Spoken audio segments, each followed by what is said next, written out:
we're along Osaka Road, just doing some small settings here as we proceed to Nyayo Stadium to check whatever that is happening currently. You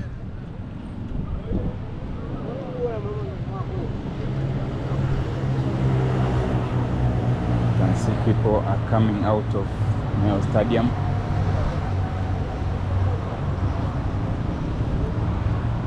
After the state funeral service for the Honorable, they call him Right Honorable Raila Odinga.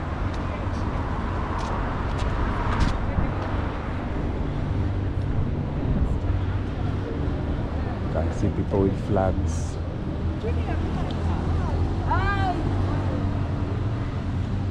So I'm walking slowly as I finalize the settings, and I will be sharing the link so that more people can join the live.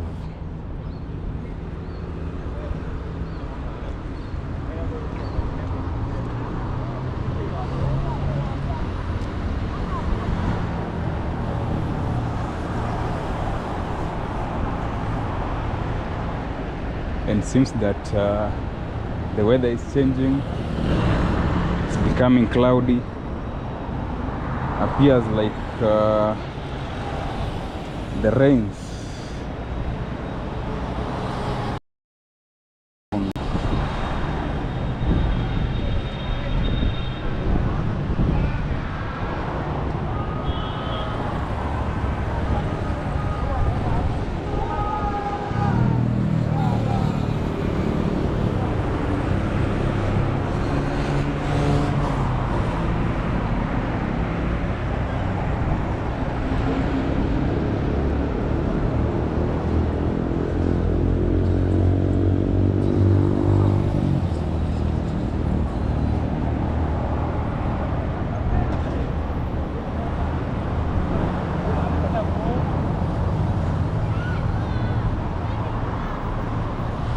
so bear with me as I finalize.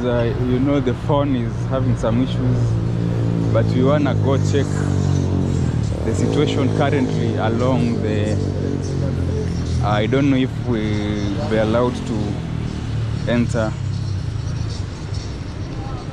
Nyayo Stadium, but hopefully we can get a view of what is happening on the outside.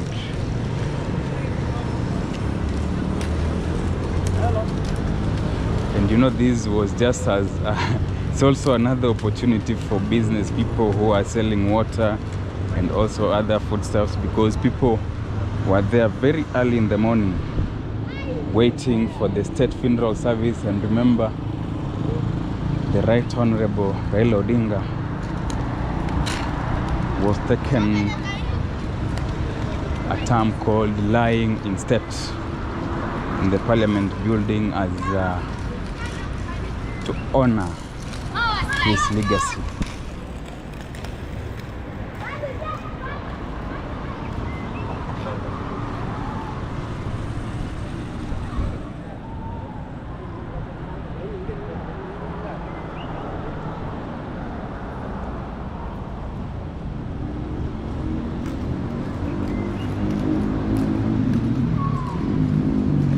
And welcome back to Shifting News, always your great channel.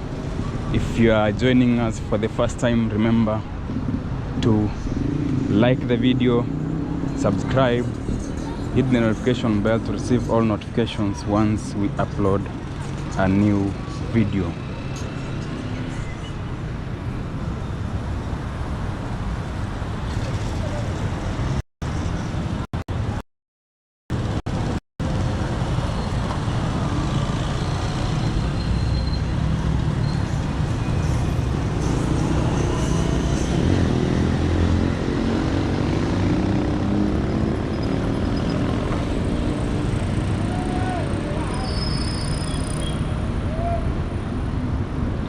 just finalizing the settings before we continue walking.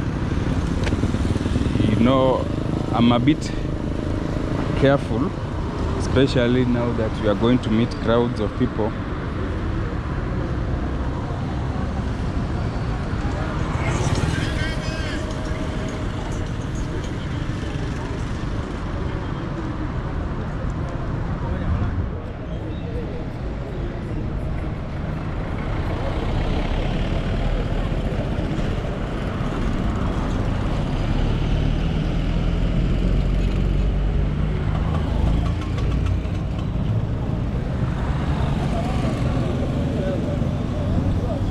Remember to share the video, like it, and as we said, it seems the rains are coming.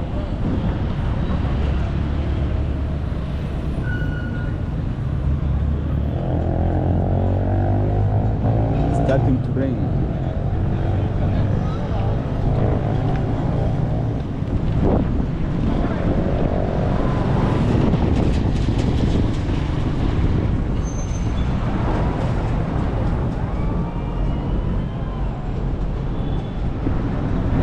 And I hope there will be no tear gas. You know, can get there, then the tear gas starts.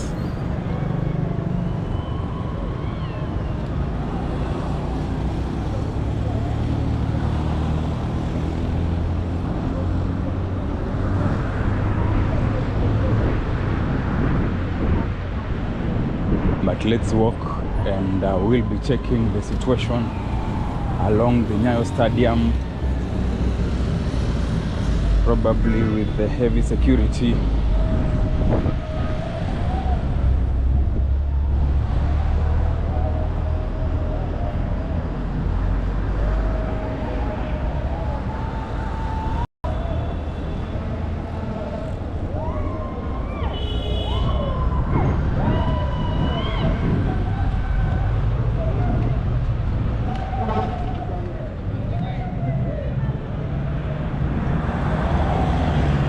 Can see those people are wailing.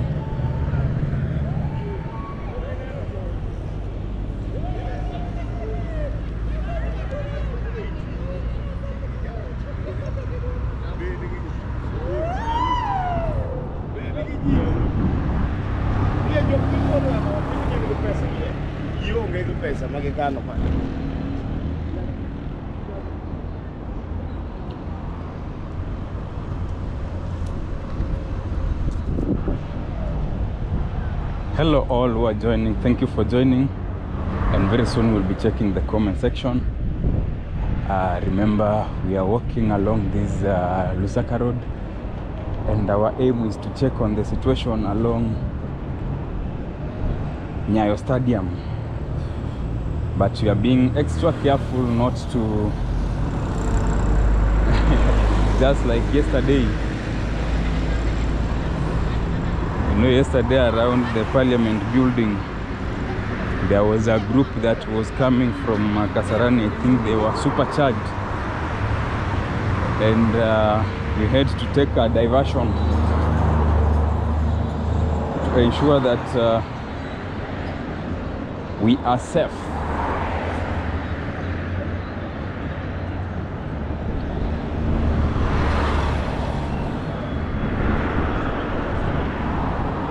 So hopefully we will be managing to walk around the Nyayo Stadium. You know, Nyayo Stadium, I think there was a game that was scheduled to take place today at Nyayo Stadium, and probably the game was moved to Ulinzi Complex under closed doors. That is Police Sacco versus, is it Al Hilal? Or which game? Let's see this one.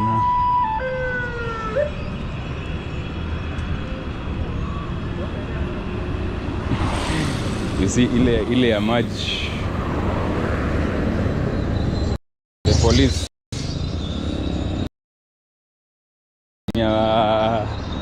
I think they should have, the salute will be there. This has been a great statesman, and he has been accorded the dues. And probably on Sunday we'll be seeing the 21 gun salute.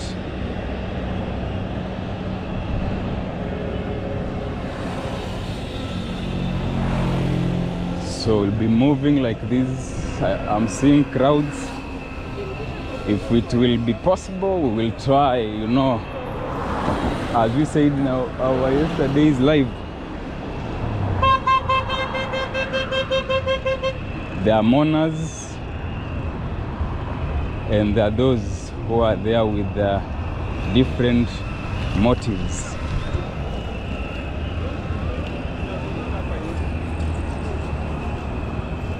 So also our security is at stake.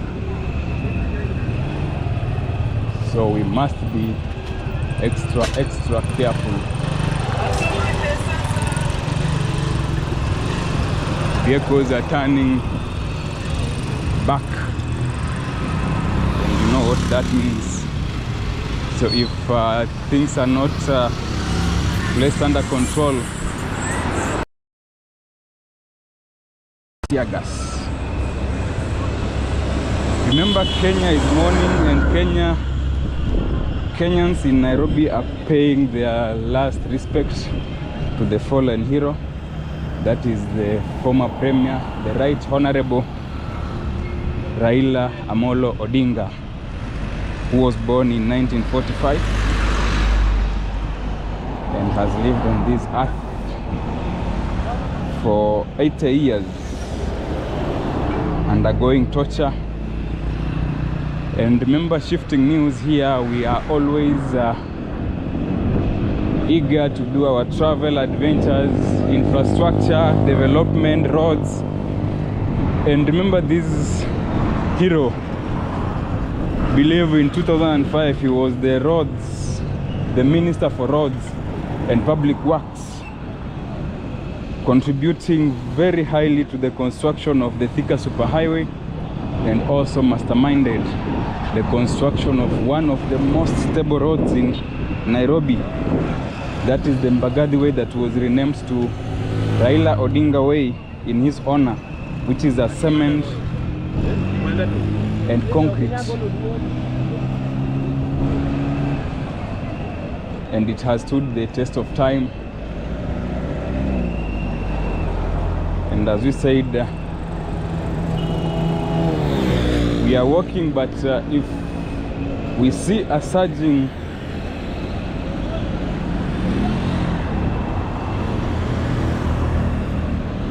crowd, we'll need to take cover.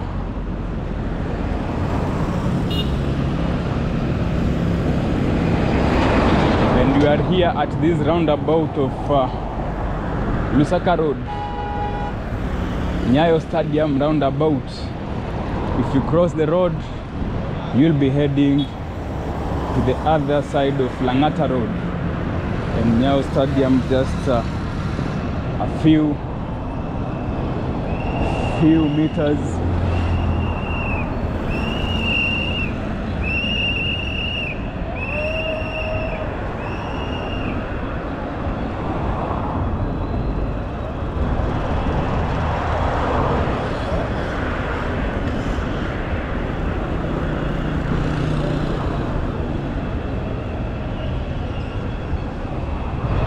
So kindly bear with me, I may not be reading the comments situation because I can't multitask given the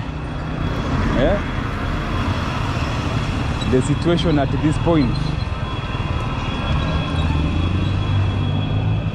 But keep posted, keep sharing.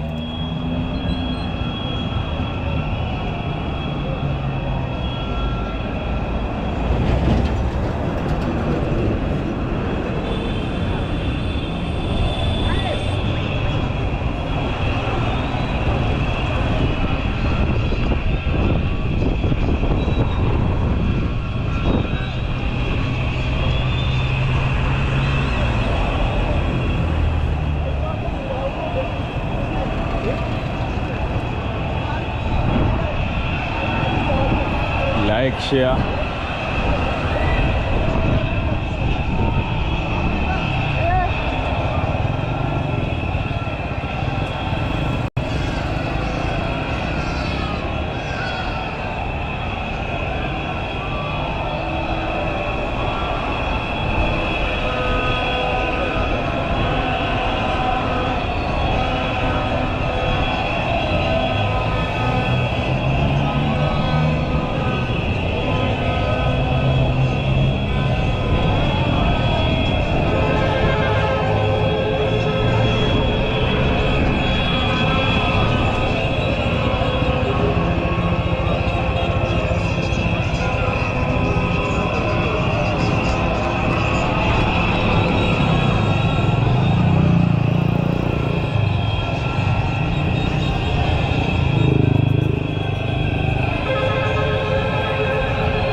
This is the Nyayo Stadium roundabout.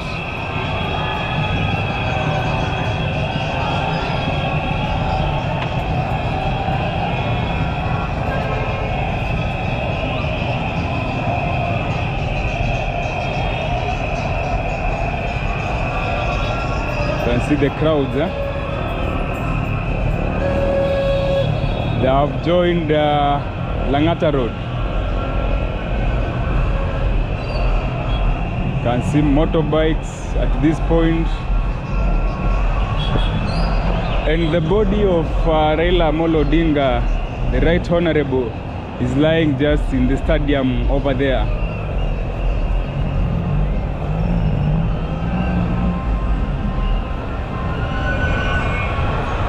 You can see we have heavy police. There we have police.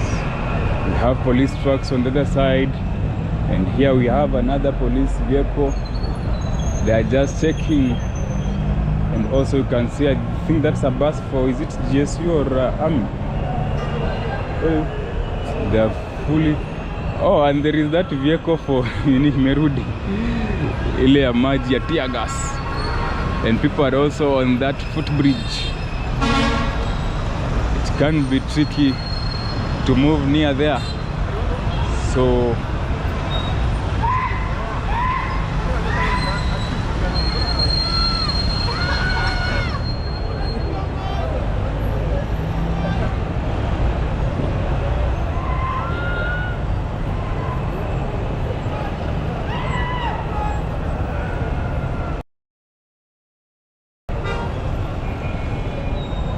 you can see the police have settled there. So anytime police are on the high alert, anytime if anything decides to be otherwise,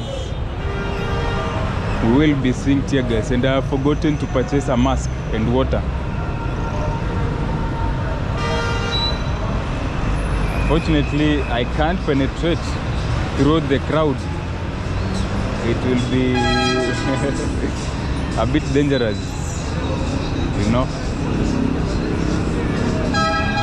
So we have to look from afar. This is the situation at Nyayo Stadium roundabout.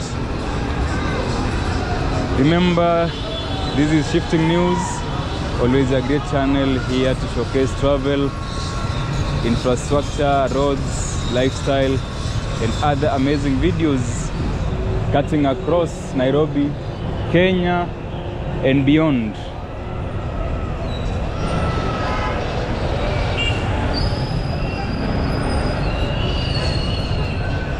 So if the crowd starts charging towards this side, I'll be forced to take another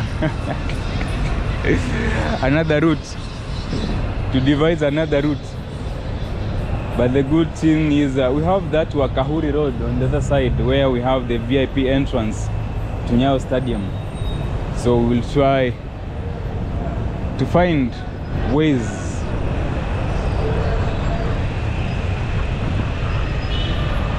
and police are on the alert. You can see we have a police vehicle over there. We have another police vehicle here. Then we have another one there as you join Mombasa Road. So here security is tight.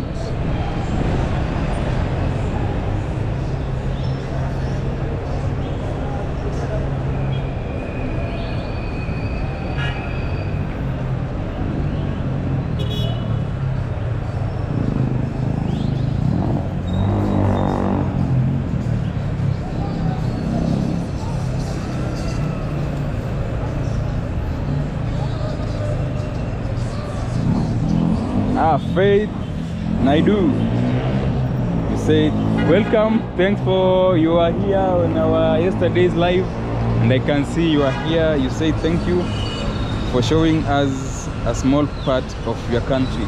Yeah, for sure, we are just here trying to check the situation on the outside of this Nyayo stadium. Actually, we can't manage to penetrate to the inside of this Nyayo stadium. We have tight security and also the masses. Since you see, the challenge here is we can't zoom with our camera, and also for the network we have to, like now you see the way I'm handling my phone. Otherwise, if I set the phone in the pocket, then the network will have an issue. The footage starts to be shaky.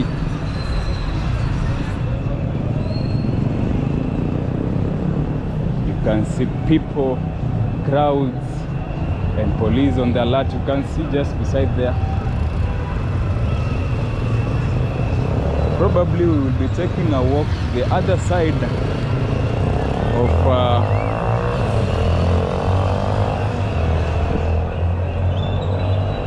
as we head to the town center. Now the crowd is charging to the, you can see other people are trying to run away. The crowd is charging on the footbridge.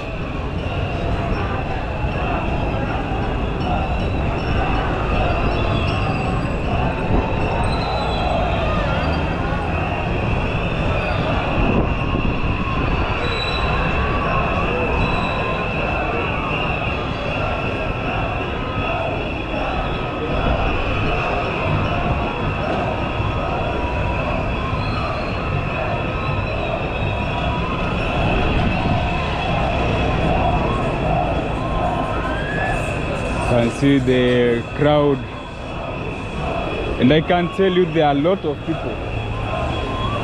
We are just on the outside this part only, and you can see police are on the high alert, security officers.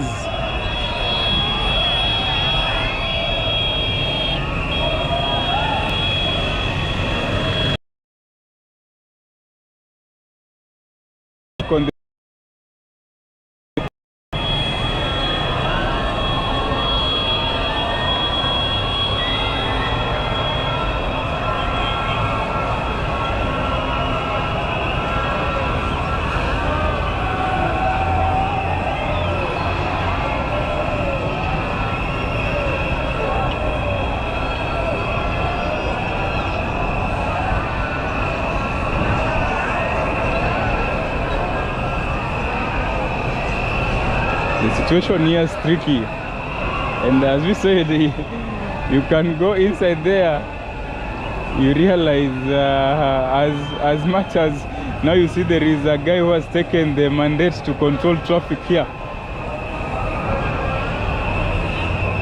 and they say tomorrow from Kisumu to Bondo, someone was saying that they need to airlift the body from that is Kisumu International Airport all the way to Bondo, because it will be very slow and it will be controlled by the masses. I hope you saw what when you are watching the live coverage from the major media houses.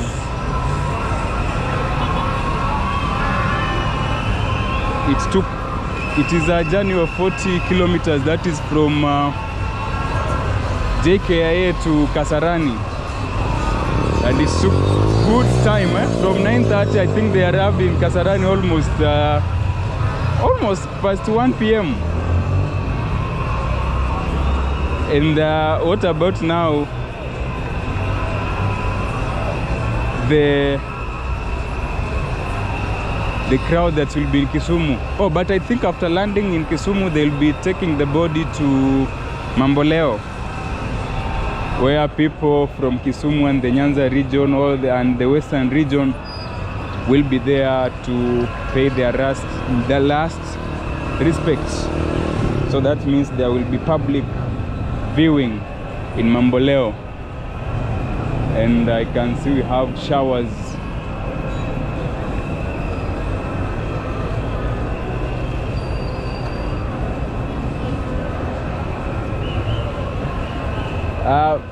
Faith, you're asking if they are protesting. I am not very sure. You know, they say there are different styles of people mourning.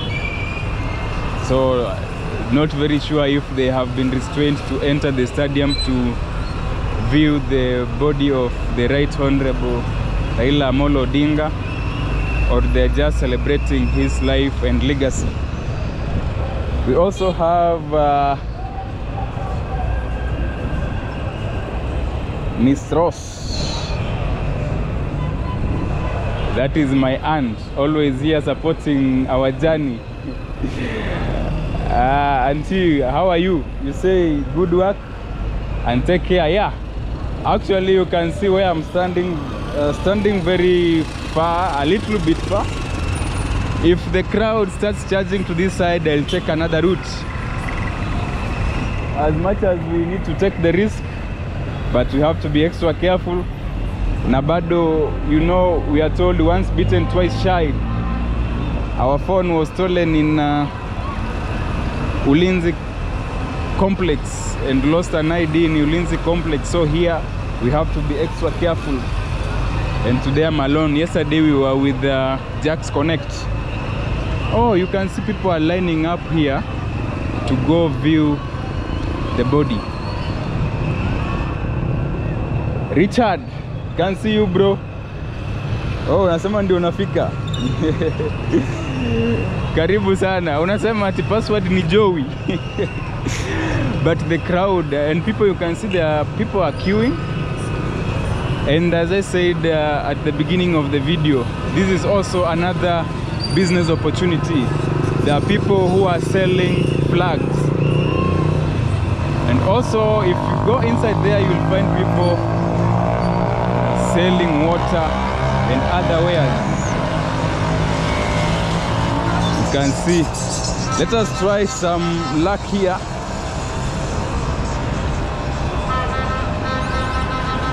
I'll be telling you if we manage to penetrate, but I'll take another route, not the public route. I'll take my own route here to try see how the crowds are.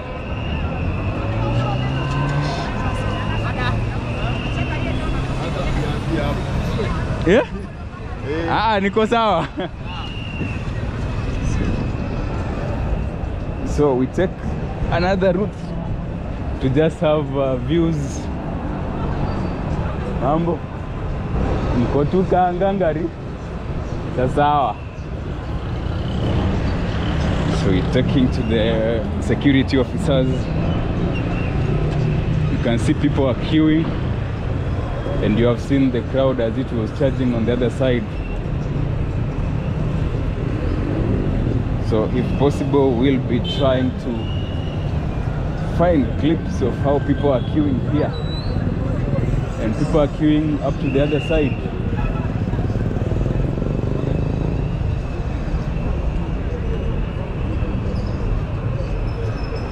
People are eager to pay their last respect to the Right Honorable Raila Odinga. And you can see even on that footbridge, we have lots of people. And remember, it has started drizzling, so maybe very soon we might have people who will be selling umbrellas.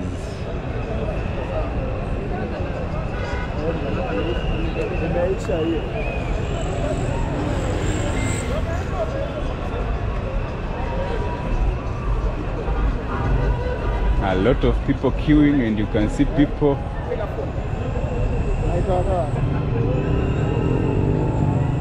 And you can see police security. Security is intact.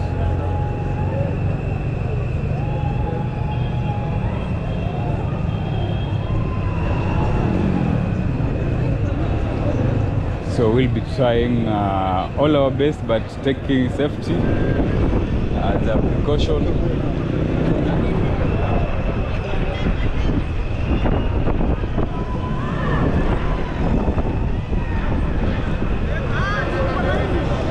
Remember, the footbridge you are seeing lies on Langata Road, and this is the Nyayo Stadium roundabout, where we have had the public viewing, and people are queuing to pay their last respect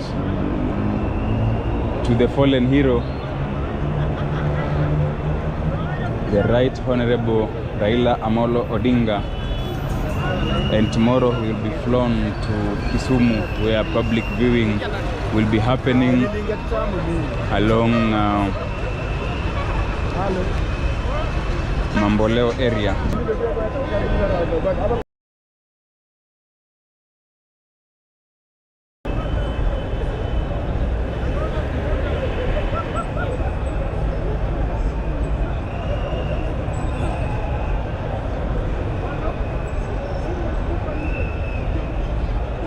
And security personnel are here. Mambo, kwa salama?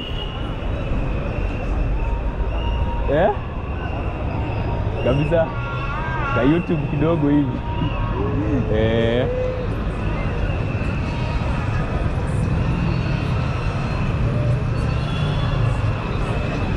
Na hii shughuli inaenda hadi usiku. Inaenda hadi usiku. Okay.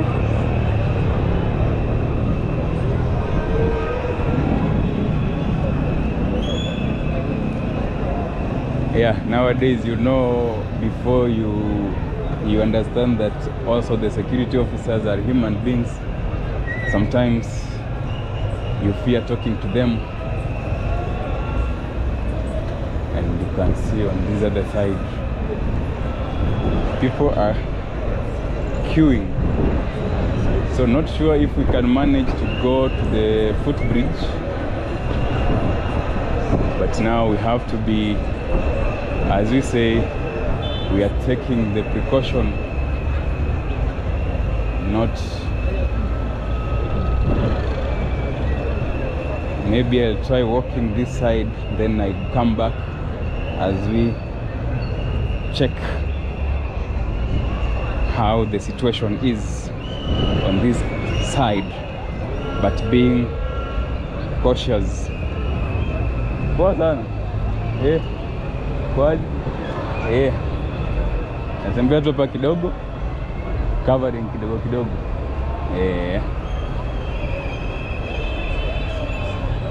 So you can see people are queuing, and as we told you, security is on the high alert. You know, anything can happen, and they have to be on the alert, making sure that everything, order, peace is maintained. And you can see people are queuing, waiting. Right now it's 30 minutes past 4 p.m.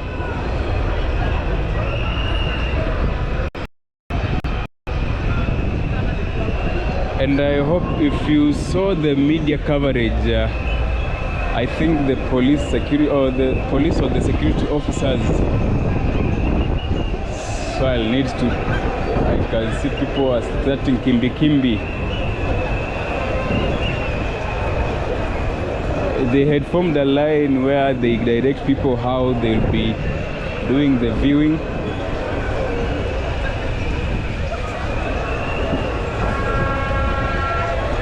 And I hope if you are live for the media, big media that were in Parliament building, you saw His Right Honorable Raila Odinga lying in state, that is being given the last honors, lying in the Parliament buildings. I guess we will be walking to the other side just to check. You can see we have plenty of people, and you never know, this shughuli can go up to late in the night.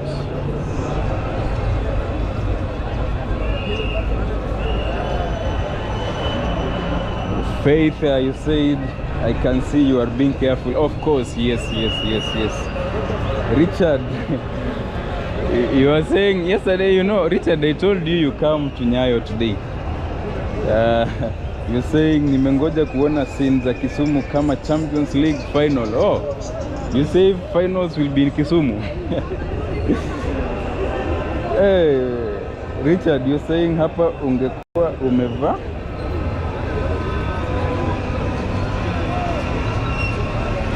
Oh, unasema ningekuwa nimevaa. I'm not seeing this well. Let me just reload this and try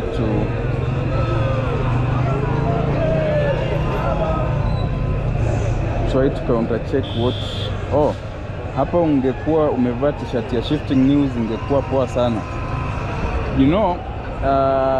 In fact, what I was intending to do, I needed to put on a vest that conceals the camera, like set the camera on the chest, but unfortunately the equipment I had could not sustain that. Guys, this crowd is charging, so I think I'll try to go on the other side and maybe show you what's happening. You can see we have a lorry here. So let's check how the outside of this Nyayo stadium is. And you can see we have security personnel very ready for any occurrence. You can see this is you can see a lot of police vehicles. We have a police vehicle on that side here. This is a lorry, and you know what it means.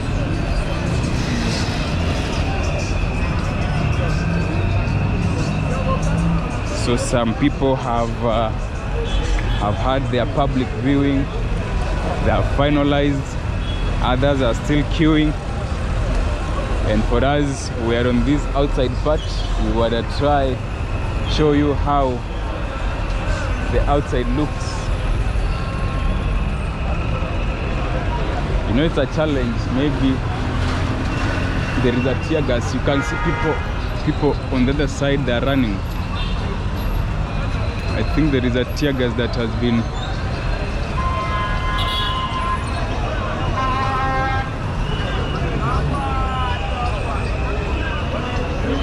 you can see people have been told to go down from the footbridge. Marion Mai, you say kama hauna umbrella ukam hapa. Hello? Oh, kwa lori. Kwa lori ndani ama.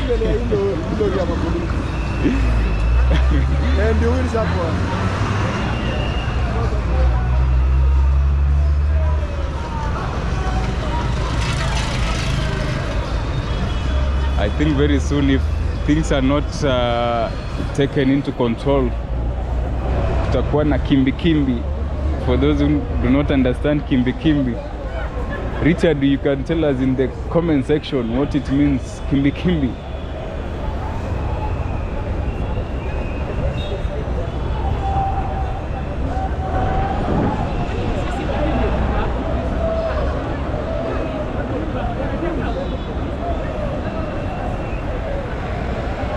So we only have less than, we can say less than 12, maybe less than 18 hours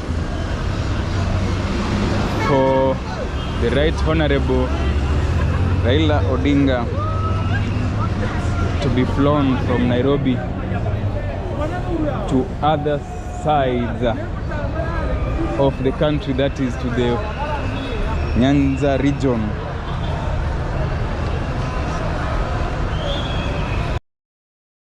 So if you are there watching, kindly, you can see people are kimbing over there. Let's try see if kama ni tear gas hata sisi tutaanza kimbi.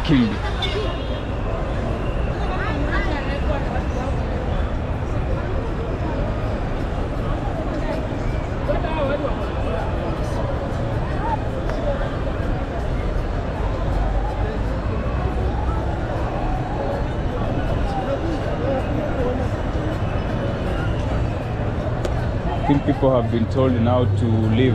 People are leaving the queue.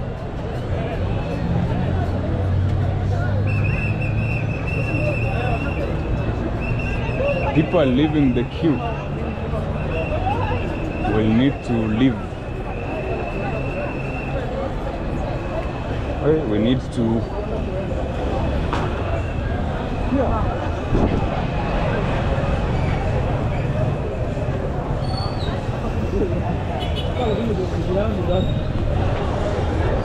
People are leaving.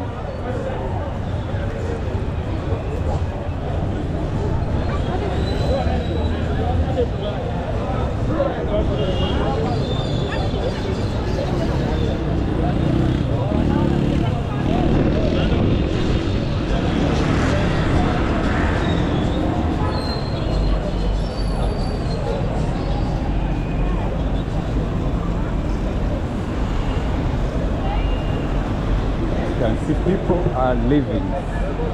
They have been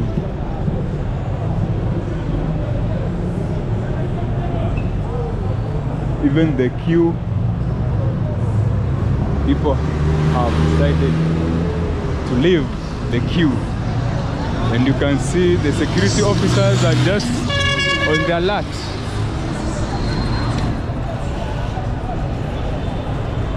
And inside that Nyayo stadium, that is where the business is happening, where people are paying their last respect to the fallen hero, one who defined some of, when you check the infrastructure in this country, the likes of the Thika superhighway and Raila Odinga, formerly known as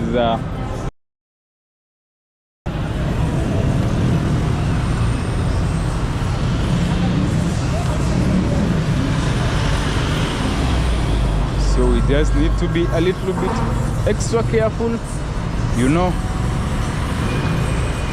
We have people who are mourning, and we have other people with different missions.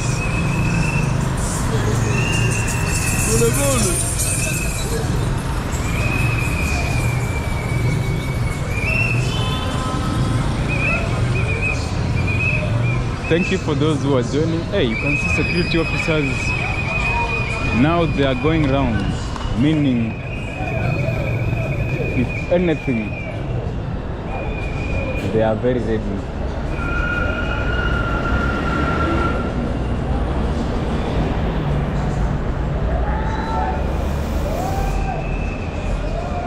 Maybe we can walk to this other side and maybe check.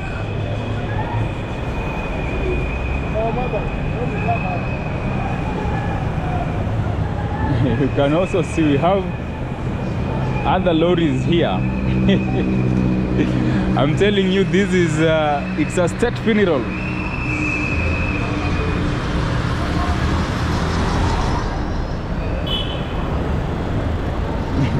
Oh, Marion, you had said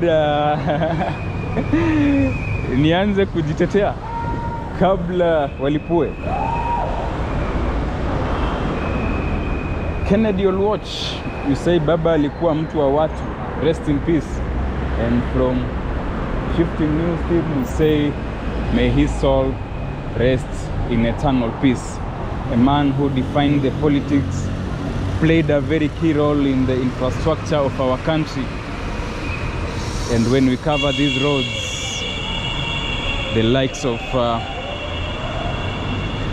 Thika superhighway, he was part of the dream.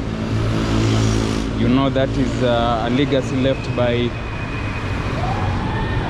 the former, his late President Moi Kibaki. And also the engineer, that is Raila Odinga, is the one who masterminded Mbagathi Way to be constructed with concrete and cement, which has stood the test of time. It is very stable, standing tall. And a lot of people know him in different, they have been describing him as a person who has different faces, and you will never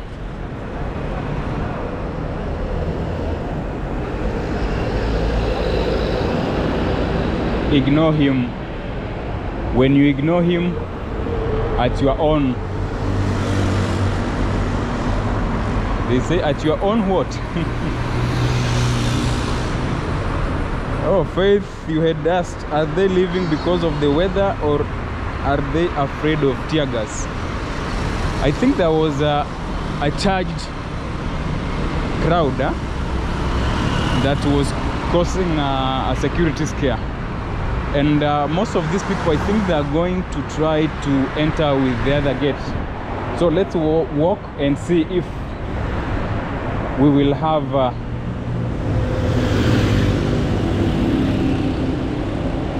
another view from this side. And I'll also try to show you the security personnel who are on the high alert.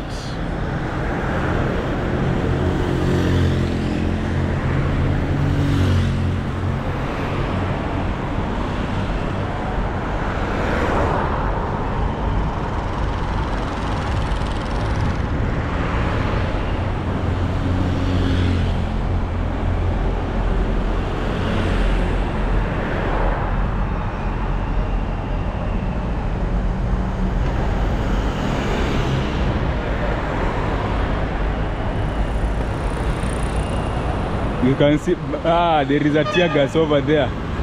There is tear gas on the other side. People are running. You can see, you can hear tear gas.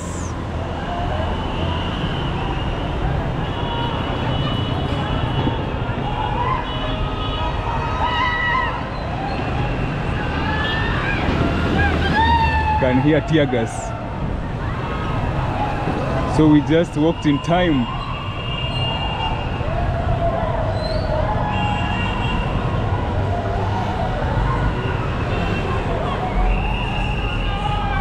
You can see the smoke on the other side.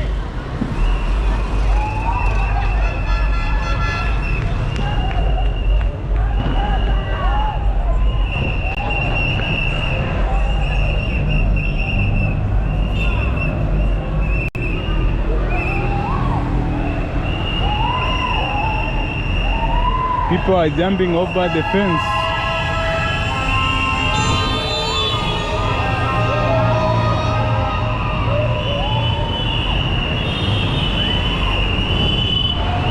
We will need now to find cover.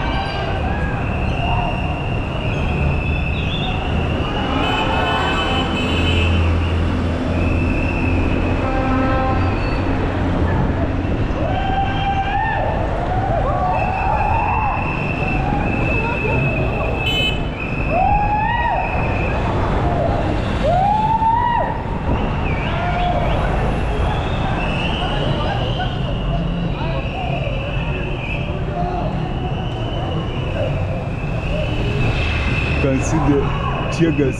You can see the smoke on the other side. Hey, the tear gas are this side. I think we need now to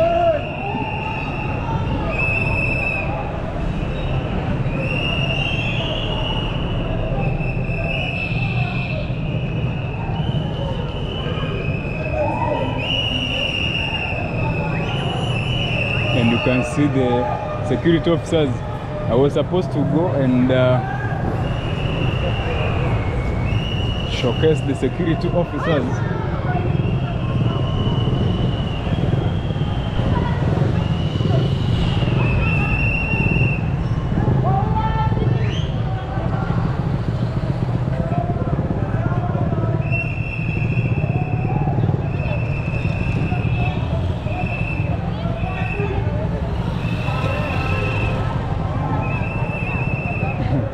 to run away. You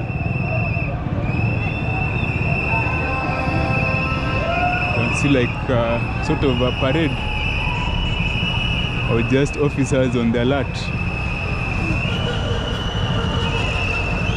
And tear gas is also reaching on this other side.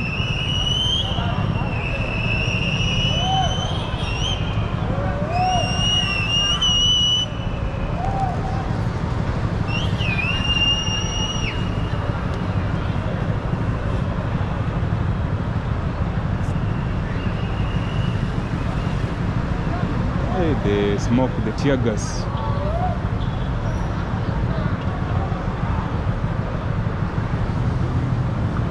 You can see the police officers on the other side.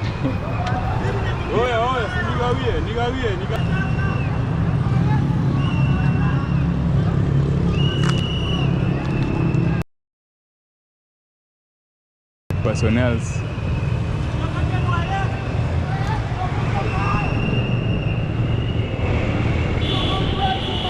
So the streets now seem to be vacated on the other side. That is a tear gas.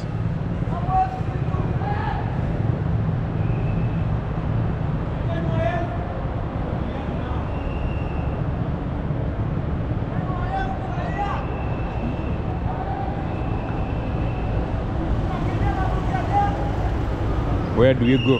Do you go to the town center?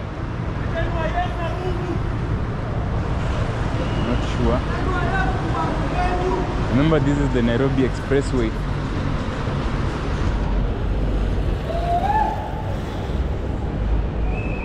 And we are here along Uhuru Highway.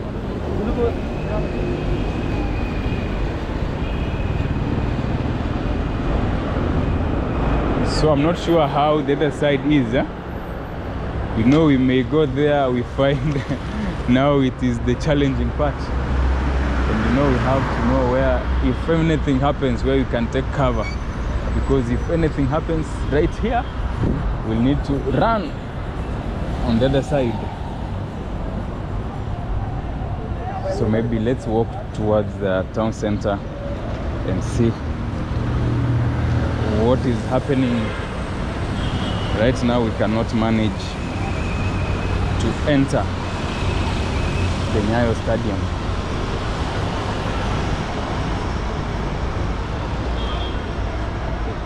Or do we go back to where the tear gas has been thrown? Let me find out.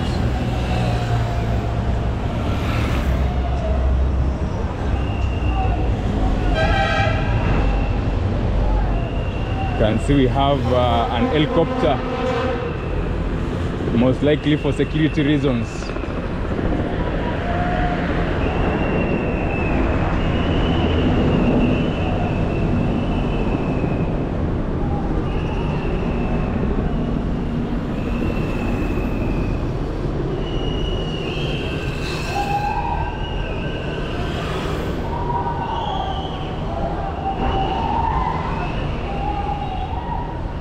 See the helicopter over there doing monitoring.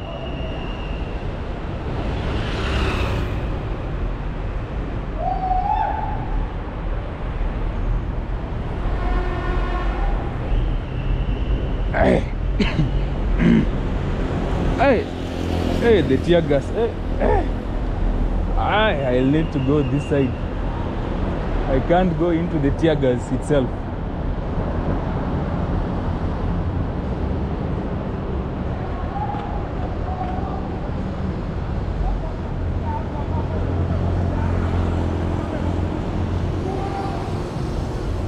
Faith says more chaos. This is so painful. He was the people's president and a hero.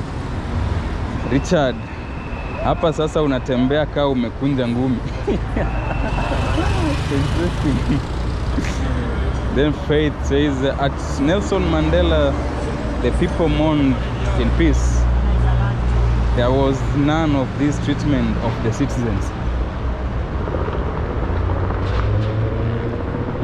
There seems to be more tear gas on the other side. So seems, hey,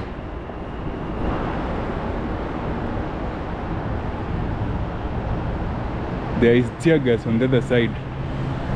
That means we cannot access the stadium,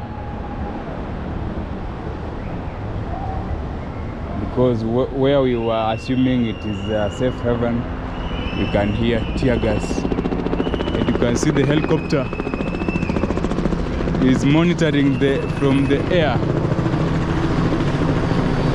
and giving intel how the people are situated. Hey, and on the other side, people are running on Bunyala Road, and there is tear gas. We are in between here. This side, it was tear gas. Now, that side again, there is tear gas, and people are running. Okay, if we get there, I don't know if this is, they are devising a means where they now need to take back the body, either to leave funeral home, not sure, or just people became chaotic.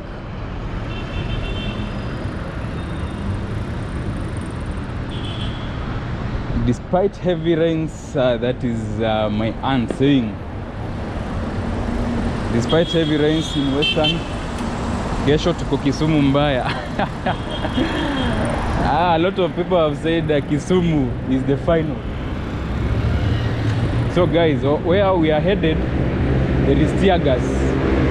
Where we are coming from, there was tear gas. So we are in between, torn on what to do, not sure where to head, but we'll try. Richard anasema Kisumu ni kama kutakuwa na ile ni tear gas ya ukweli. But I'm sure people will have watakuwa wamebeba maji. Unajua watu wana devise means, and you cannot control. You will throw the tear gas, wanatulia dakika 5, they come back.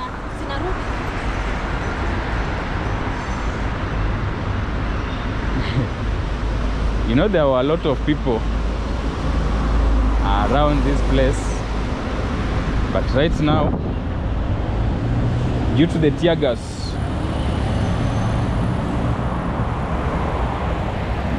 NYS are eating. Let us try see. For lunchtime. You can see them over there. They are having lunch. Oh, and there are more lorries on this side, police lorries. So you can see. Sijui niombe food. Chris Amoi, niombe food ama? Hey.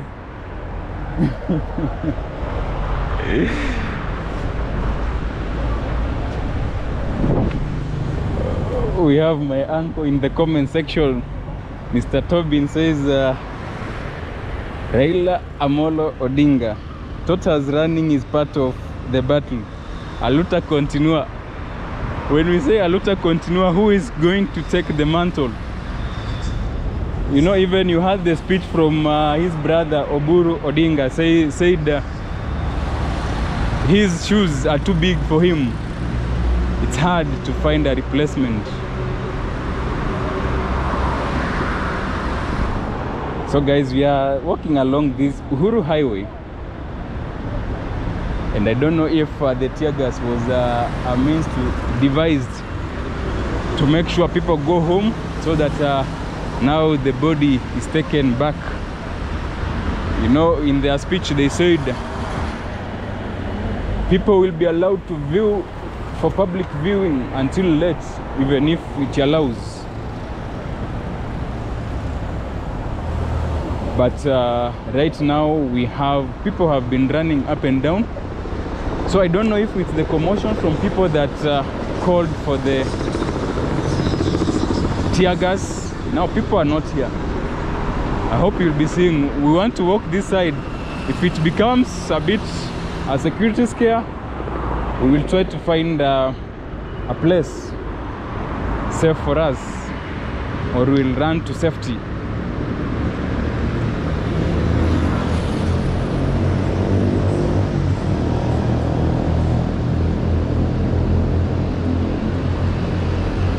Thanks for all those who are joining this place of Nyayo Stadium. We were thinking that we may manage to go to the inside. As you saw when we were at the Nyayo roundabout, we were seeing the people who are queuing, hoping to get access or to have their final respect to the fallen hero, the Right Honorable Raila Odinga. But I think due to the commotions, you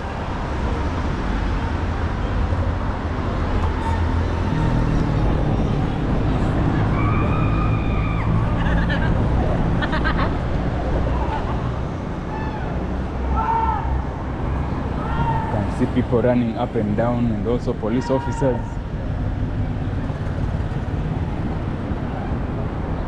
You can see police officers here on the alert.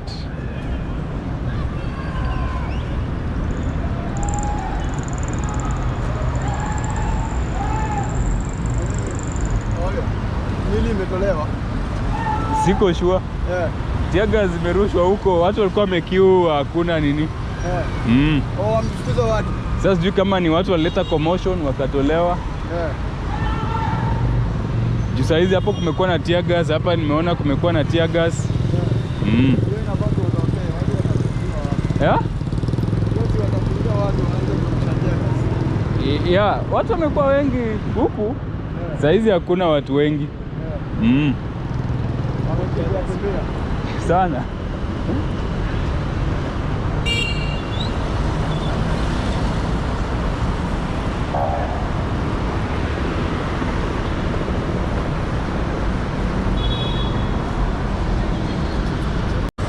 If anything, we'll be seeing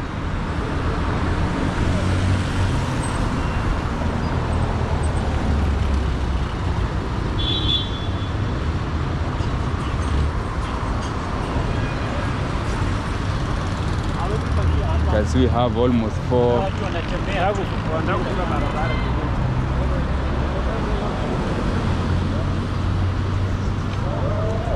have lots of security,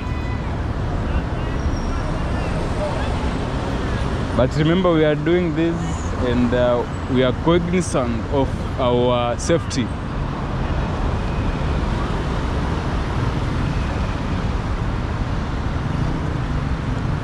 As we try to cover this, and you know, you can hear the sounds of the helicopter. It's doing patrol from the air and knowing where. You can see that is the security helicopter. They are doing surveillance.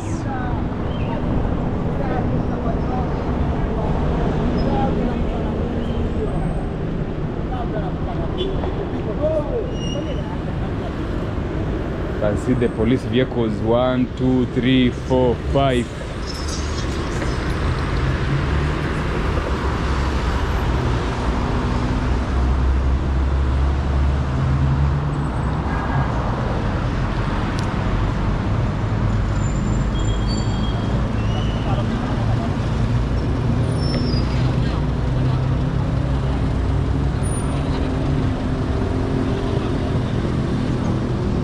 I think there is a dignitary who wants to leave the, and my battery is 35%. I don't know how vehicles are being stopped. So I don't know who wants to leave. Was it a devised way to make sure that someone leaves, a dignitary?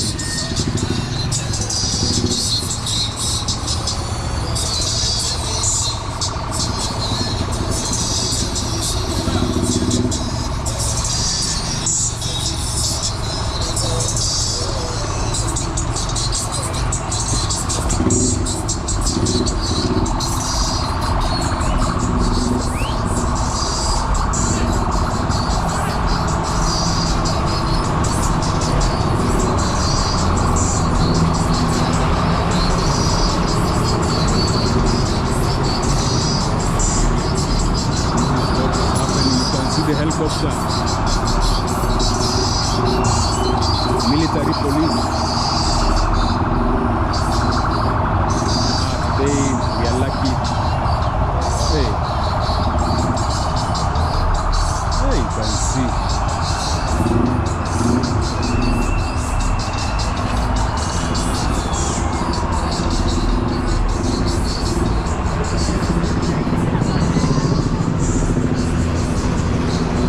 Oh, here is the boat.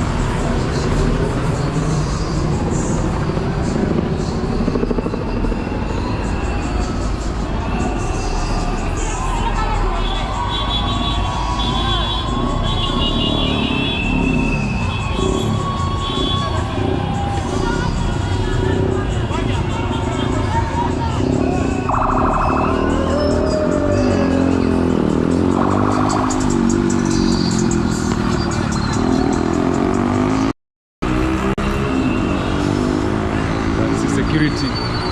Hey, see how those vehicles are.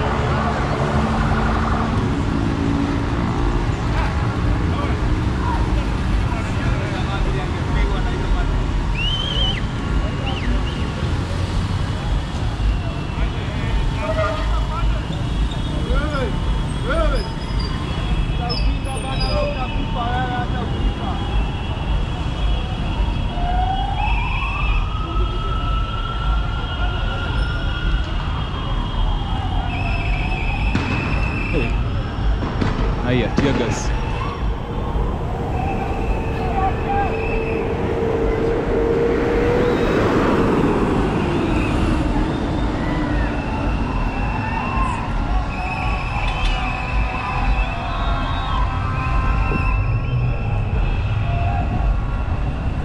Hey, can't believe wamepeleka mbio.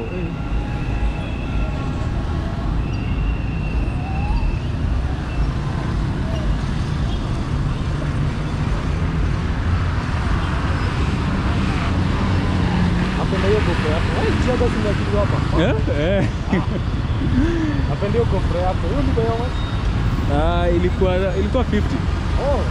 Unafanya personal media ama? Yeah, YouTube. Oh, YouTube. Kuna channel yako direct.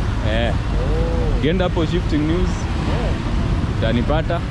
Maybe kama unataka more direction unaweza uliza hapo. Una namba hapo. Okay. So based wapi? Mostly within Nairobi, but sana sana ni travel. But ukiangalia Shifting News hata saizi niko live.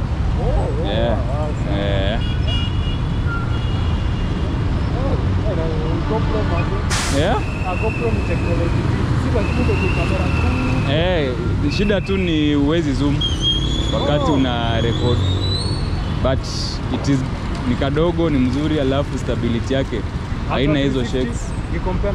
360 si mbaya, but najua 360 na unless kama ukiwa na kamera tatu ni mzuri. Tuseme kama unatumia bike, 360 itakupatia another angle. But now for the smooth flow, GoPro ama Pocket 3 DJI is much. Sawa, Shifting News. Haya.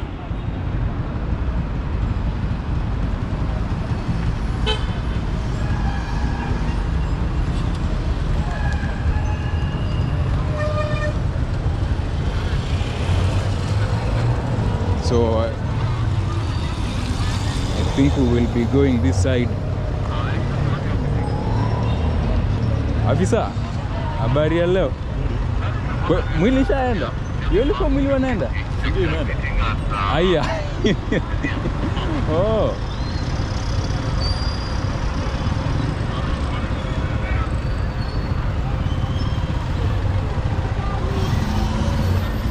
So there is Kimbi ahead here, and tear gas. You see, like that police officer just ready with the tear gas.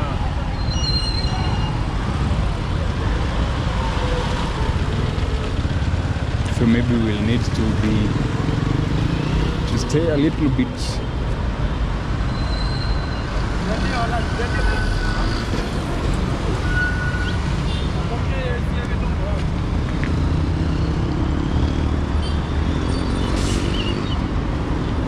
go right now, the tear gas is still fresh.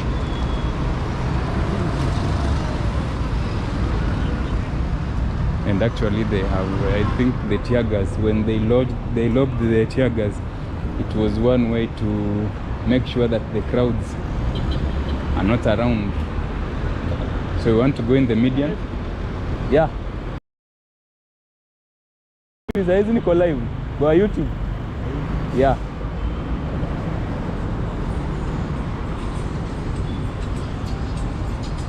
Kwa hivyo hiyo tear gas ilikuwa kutoa crowds. Ujanja. So guys, let us run to the median. If it rains, shall take cover under the expressway.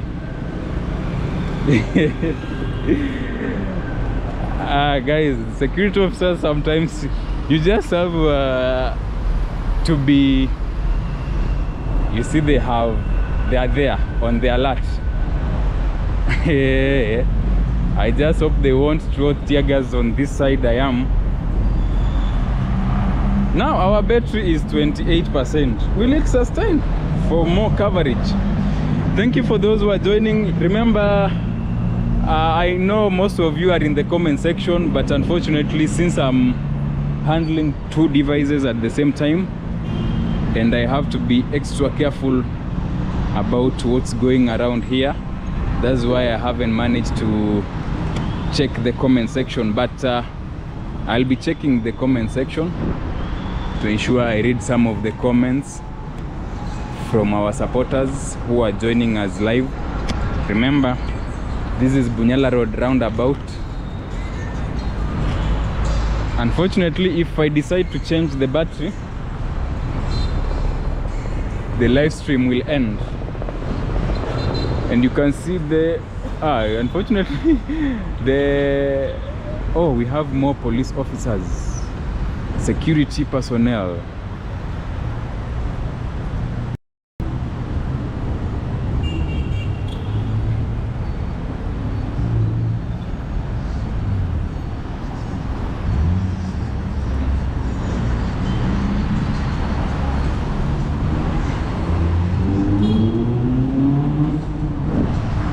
Guys, we are here. This is Shifting News. If you are visiting us, just like the video, comment, share the live. We are here at Bunyala Road roundabout, trying to cover what's happening around this place. And you can see we have police officers over there. And we are here. If it decides to rain, we take cover under this Nairobi Expressway.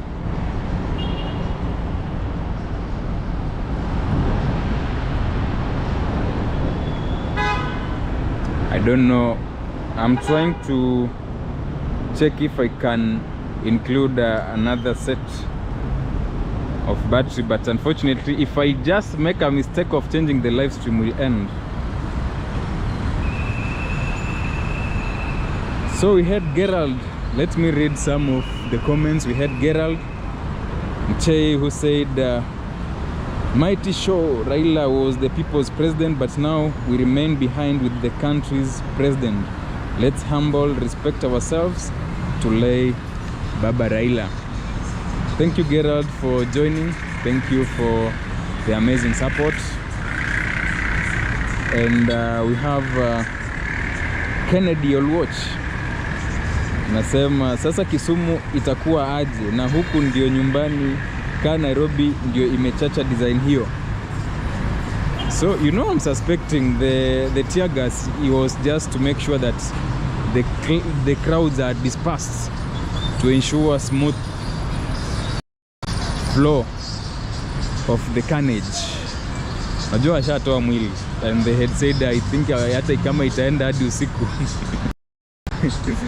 You know, it is hard to know the plans of the government. And it was serikali, and maybe they could have, wanaweza kuwa na intel of a lot of things. You can see this is the Kenya Prison Service bus, imebeba NYS. And I think right now in Nyayo Stadium, I don't know if there are still a lot of people there. Maybe let's wait and go check if it will be possible we will go check. Na hata saizi sidhani kama tear gas inaweza rushwa hapa juu most of the main agenda has been accomplished.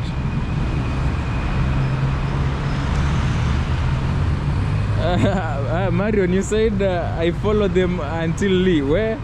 Hiyo kifuata hiyo ndo ilikuwa na media personality. Hiyo inatakana ukuwe na very good and it's drizzling. Maybe another day we'll try. Lakini kufuata hiyo ni ngumu. Belia, thank you for joining, says Baba, rest in peace.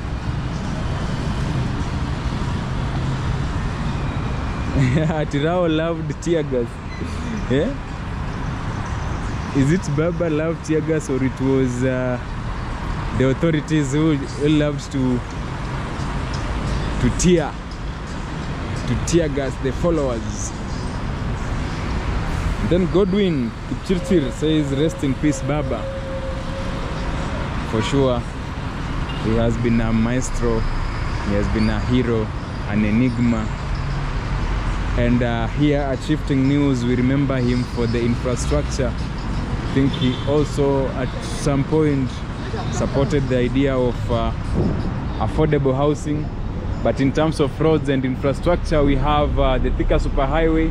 He was part and parcel of the ideas, and he masterminded the construction of the very stable Raila Odinga Way, which was formerly known as Raila Odinga Mbagathi Way, and it was constructed back in the 2000s, that is around 2005, at a tune of roughly 400 million Kenyan shillings, cement and concrete, a very stable and strong road that has stood the test of time.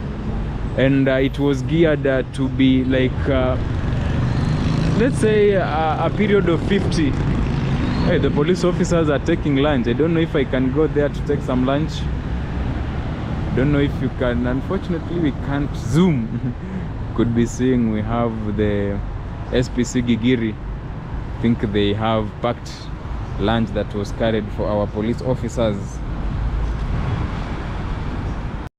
So it's Jonte says just change the battery. We will rejoin again and try to move close. We see well. Fortunately, most of what was happening, I think it has remained that people just move around, but the main agenda, they were trying to move the body from Nyayo Stadium. In fact, when I asked that police officer, he confirmed they had moved. George Gitau says rest in peace Baba. Peter Onyango, hakuna watu Nyayo, wameenda wote. So that could have been the reason for the tear gas, most likely. And then Kamau Tishan, Baba, rest in peace. Giraffe Giraffe says I am the next Luo kingpin.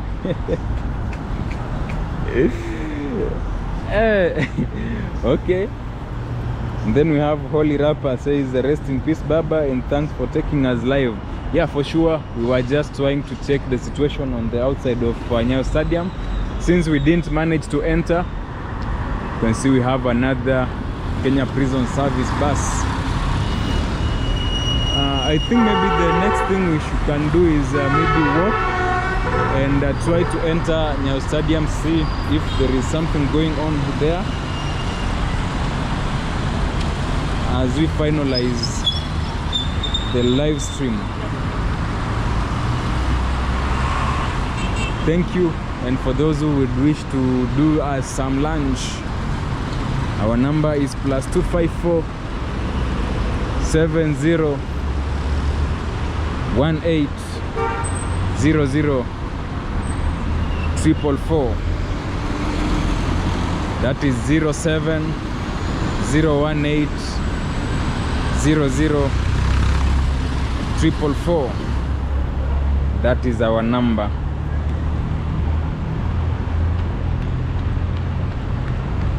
So let's see if we can manage to go to Nyayo Stadium. Poa sana. Yeah.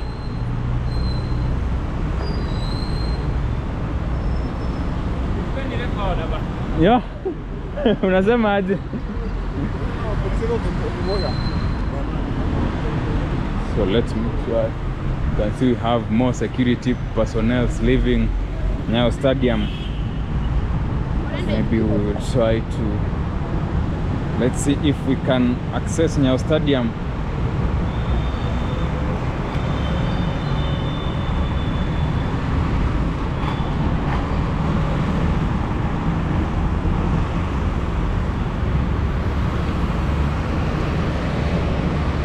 You can see the officers.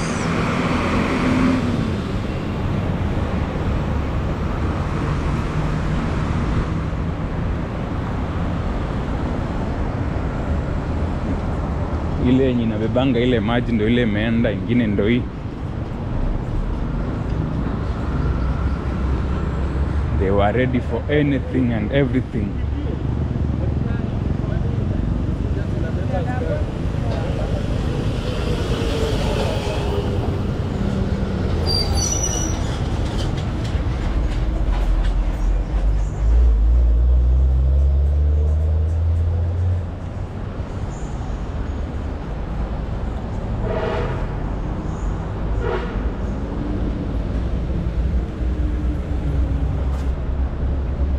We are walking towards the Nyayo National Stadium.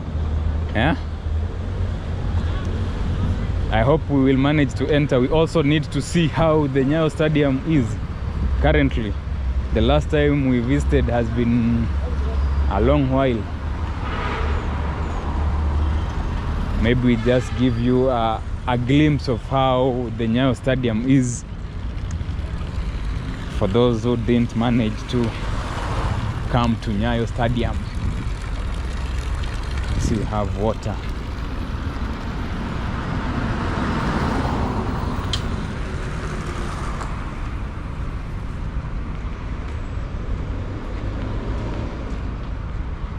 More security vehicles leaving the stadium with our security officers.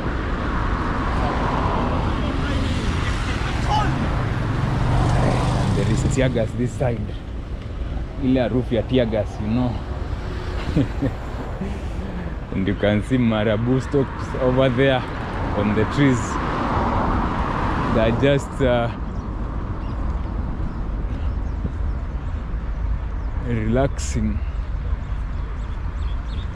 Maybe wondering what's going on within this stadium.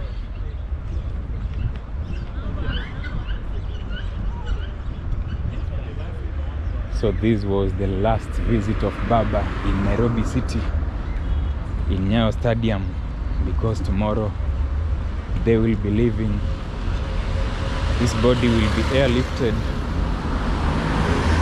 to Kisumu.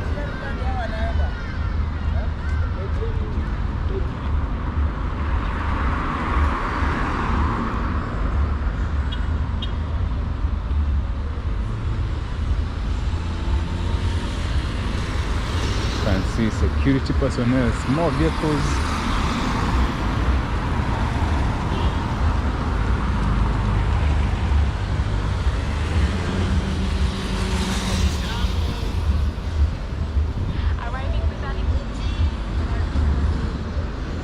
Thank you for all who are still joining. Thank you for the likes. Thank you for the comments.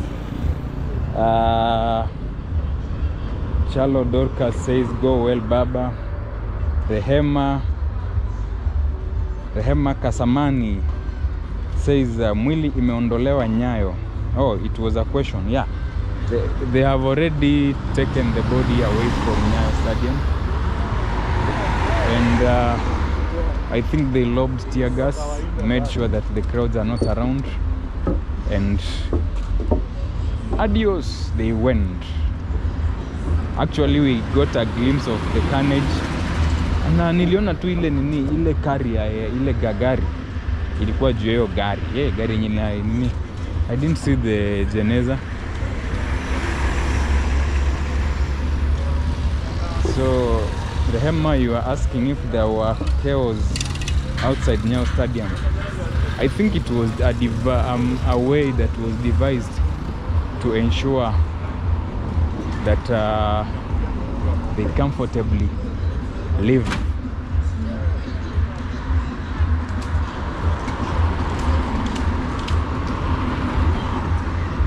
Jax Connect bro, nimekuona. You're saying good one bro. Thank you bana. Yesterday tulikuwa na wewe. Today I'm here, lakini washatoa mwili. And thank you for all who are joining. Let me see if I can enter the stadium.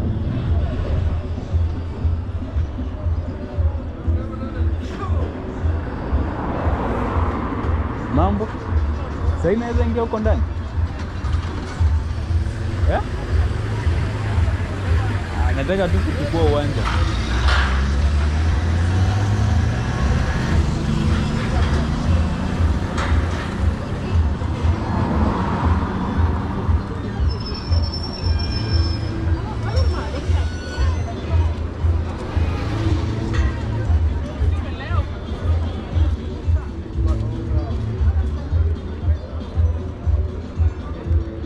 Guys, we are trying to find means of how we can enter the inside and try to do a coverage inside there. Boss Ned, Kopoa. Naweza ingia huko ndani? Naweza ingia huko ndani? Anataka tu kurecord a video. Ni ya YouTube.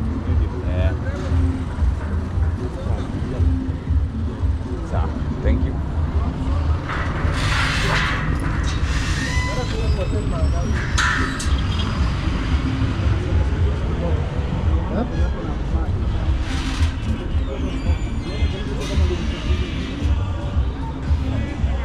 So we have more security personnel on this side.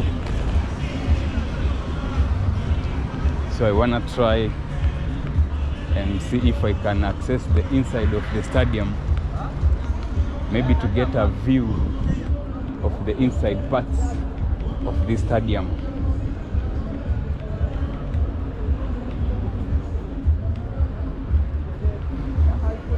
So I don't know if the gate is open. Maybe.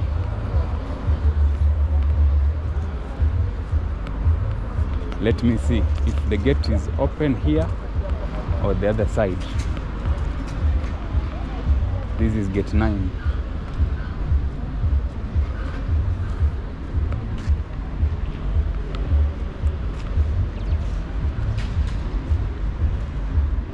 Niaje afisa? Poa. Which gate is open? Yenye naweza ingia. Nataka kuingia tu kurekodi huko ndani kidogo. Oh.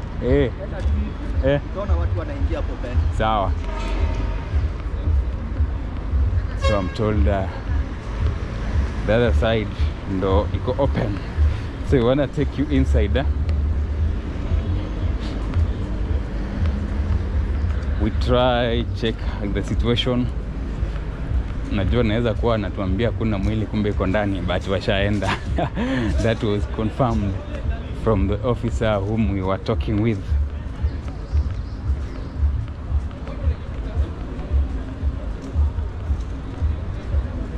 Kriway Eliud says thank you brother for the updates, and Dennis Angana says good one bro, and for sure we appreciate for those who are joining, for those who are supporting us. And there is water there. The officer is taking some water, and we just wanna check the inside of this stadium. You can see this one, the floodlight usiku. Nakumbuka sijui kulikuwa na game gani ya qualification ati the lights refused to work. How? Why?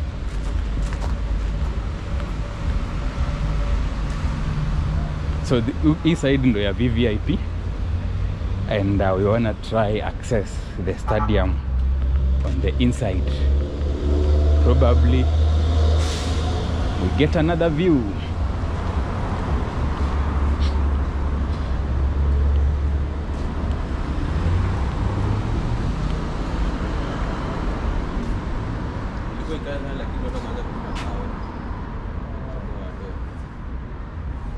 Watu walikuwa wanarusha mawe huko ndani? Oh, ndo maana ikabidi sasa walipue tear gas. Oh. Huko ndani niende juu ndo? Ama babo. Nataka kurekodi tu video. Oh, so as it stands, there were people who were throwing stones, and that prompted for the event to be stopped. And this is the Nyayo Stadium, and this is the media center area. Let us go up to the top and see. Alafu tutapita pale kwa VVIP tuone.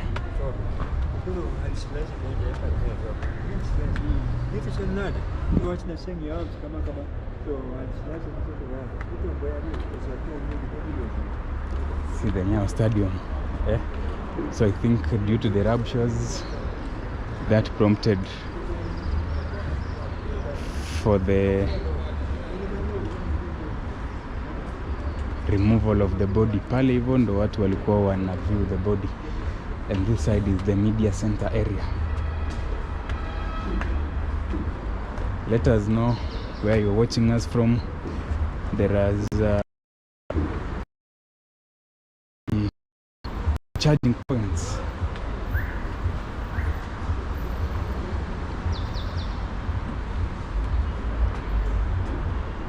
You can see we have toilets on this side. This is the media center area. Sylvester says, I think everything is alright. Yeah, we are within this Nyayo Stadium. Naweza ona zile magari ziko kwa Expressway. We are just having a view. And remember, the stadium was still under construction. Kuna ile tartan track that was being set, but they had to make sure that it's ready for this occasion. And this is what we see. This is the Nyayo Stadium. I hope the network is okay. I hope the sound is okay. Maybe can have a smooth flow of the video. Phyllis Wambugu says thank you so much, and for sure we honor that. We appreciate for the support. Thank you for being with us, standing with our channel. And we are in this Nyayo Stadium trying to cover the aftermath. You know, we have had one of the security personnel who said people started causing chaos. They were throwing stones, and that prompted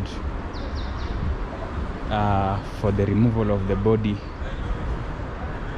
to ensure that there is peace and nothing bad happens, or there is no scare. That is what has happened, and we are on this VVIP side. You can see the VVIP seats in Nyayo Stadium.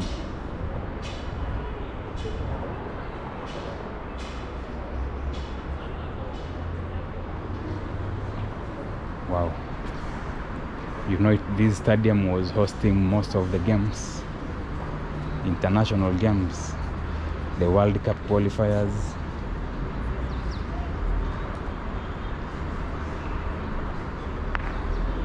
And this is Nyayo Stadium right now. Everything is cool.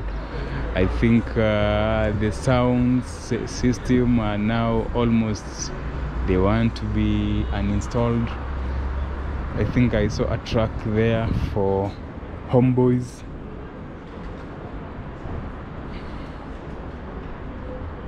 Oh, and you can also see here.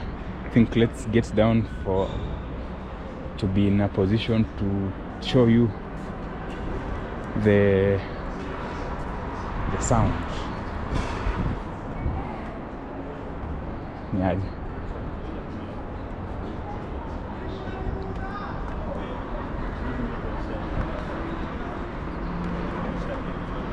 So if you're outside there, you want to see how the stadium is right now, you it is your chance before it is closed. You know, also this is always a good opportunity for people also to take, maybe to come enjoy. If you have never stepped here, this is the time you can come and also enjoy the views of the stadium. And you can see here is where we had like member of parliament, where members of parliament were sitting. Oh, they had indicated the seats, you can see.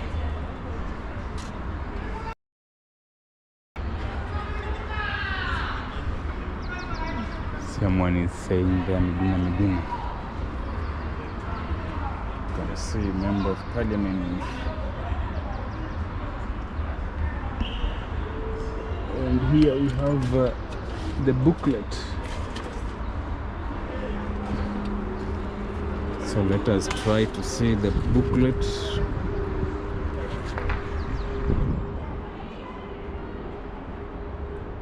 The state funeral of the Right Honorable Raila Odinga, EGH.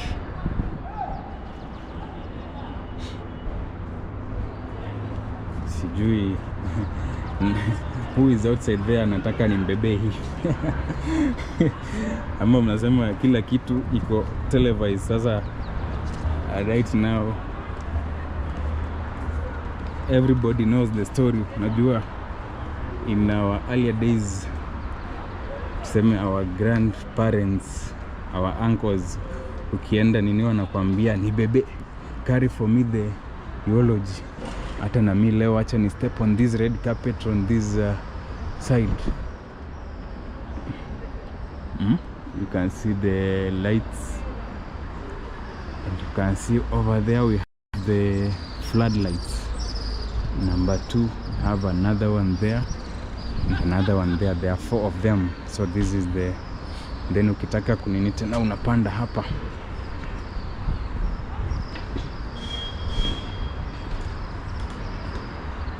So this is the sound system, homeboys. So maybe we are almost coming to an end of this live stream, because now nothing is going on. You can see that is the photo of the Right Honorable Raila Odinga. It is so huge, I don't know, for some of us yetu itakuwa na how many pages. You know, some of us, ours is just 1 page. Nasoma kama umemaliza. Lakini I think for humanity purposes, we also need to build our life. Make sure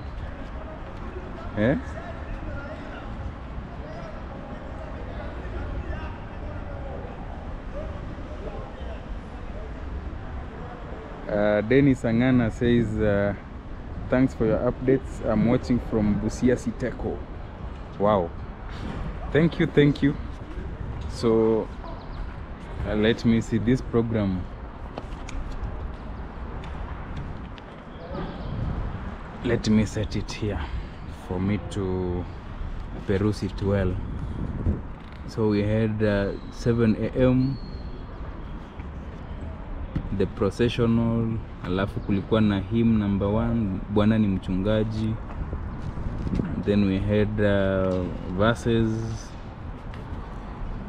We also had the bidding prayer. We had hymn number 2, You Raise Me Up. You raise me up so I can stand. Sisi wengine ni kama kuimba kwetu sijui iko aje. But I think I need to also practice singing. Hata siku moja na mimi release wimbo, kwani lazima hizi vitu zote tujaribu.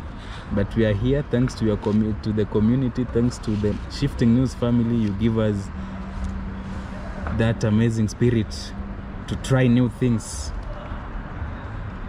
We have Victor Imbira says, nice one senior, I see the view is so clear and perfect. I love it.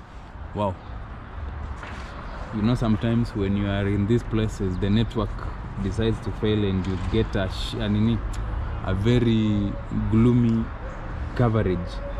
Hey, we had a lot of hymns. We have hymn number 4. And then we also had the Lord's Prayer. Also had the intercessory prayers. Then hey, is that a tear gas?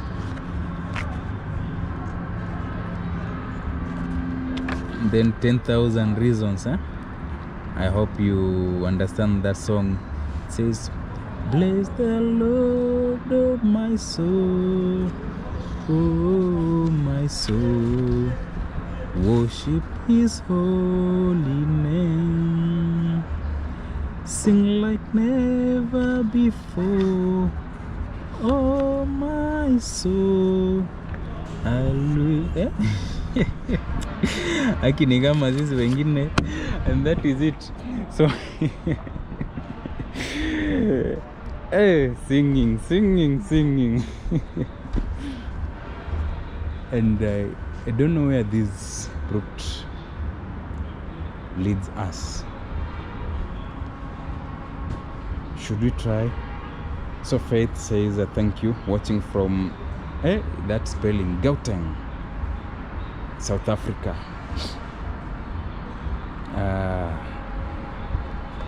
We say thank you for the support. Thank you for also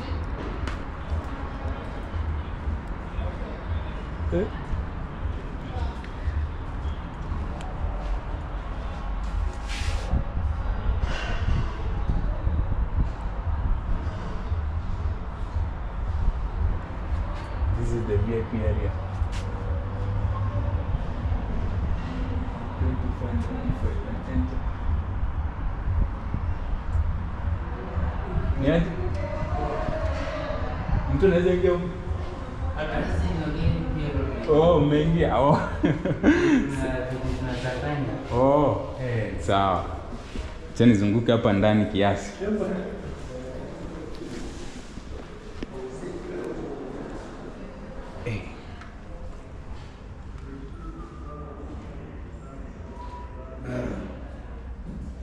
Niaje? Tuko huku. Kumbe huku kunakaa tupo hivi. Sasa ulifikia. Sasa hizi ndo the only time ya mtu kuingia hapa. So guys, I'm giving you that exclusive VIP treatment. Yeah? Atuoga ni maskini. Kweli.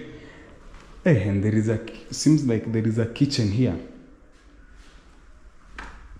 Today we get exclusive. Ndo maana nilitaka tu tuingie huku tuone and sure the water is working.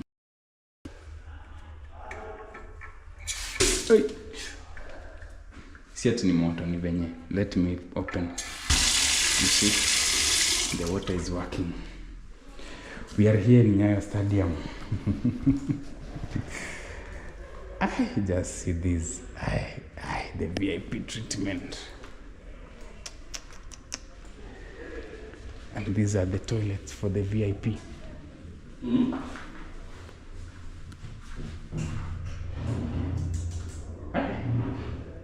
Huku ni VIP treatment kabisa.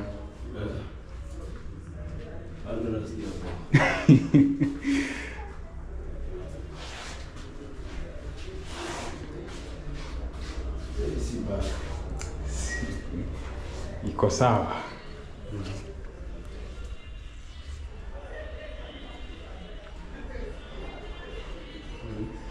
Richard, I told you come to Nyayo, ukasema utakuja. Sasa angalia, I'm enjoying this alone. Na ungekuwa hapa tungekuwa tunazurura na wewe. Richard, next time you listen to what I tell you. Kuna air conditioner.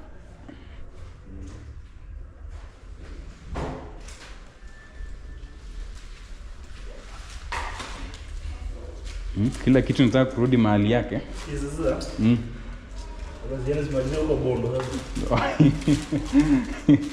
Zimalizie bondo. Okay.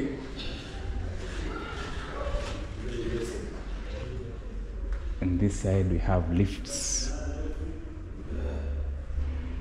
and you can see, and also the downlighters, that is the VIP lift.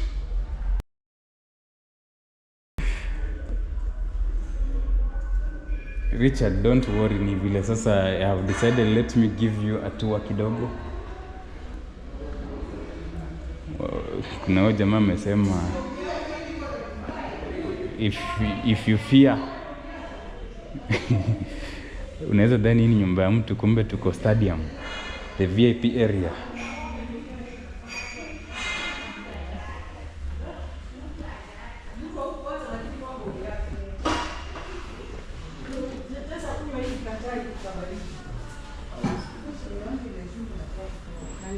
Habari ya watu wa jikoni?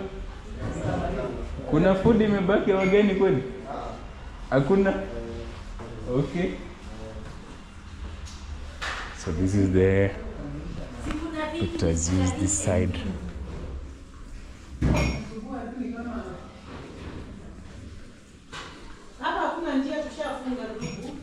Oh, huku?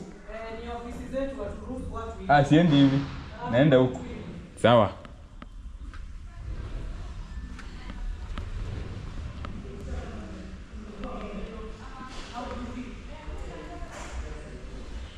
Oh, so this now, we have had a chance to fail. You know, this one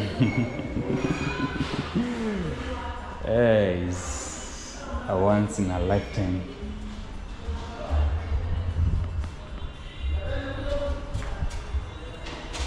So maybe I'll try to access this side.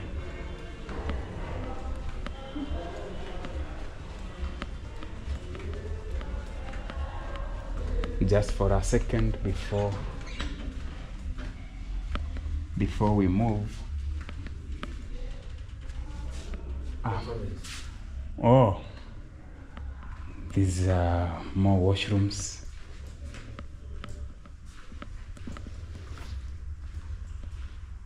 Oh man, wow, it's dark. There is tissue paper.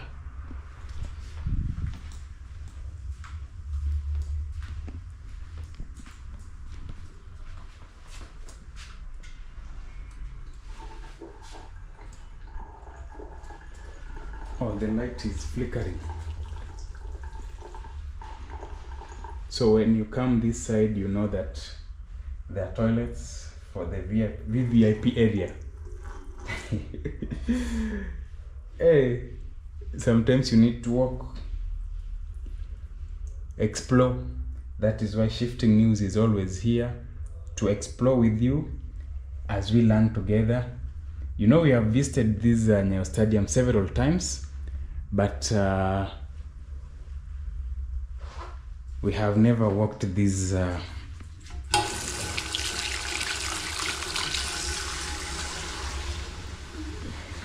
those are for ladies. Fortunately, the light, I think, it's not good.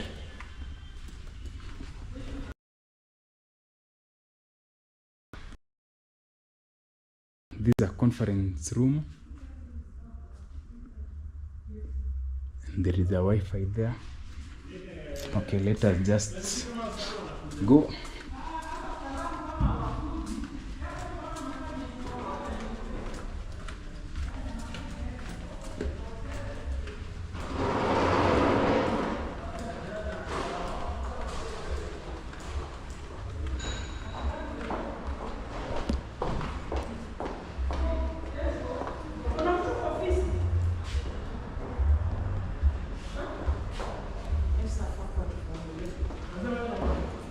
How are you?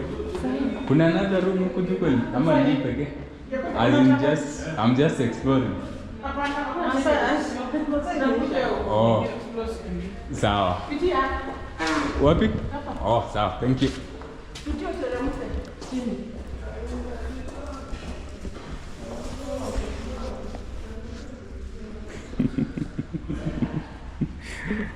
They're telling me to take this route to go down.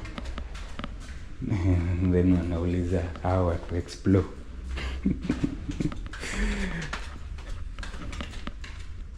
And here we are on the ground floor, and for sure that is part of the Nyayo Stadium.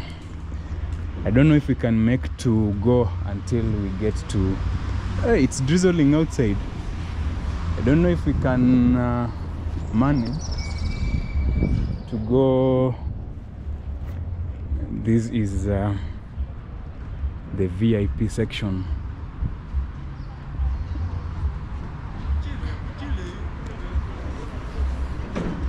Let's see if it doesn't drizzle a lot. Let's see if we can walk with you up to town center.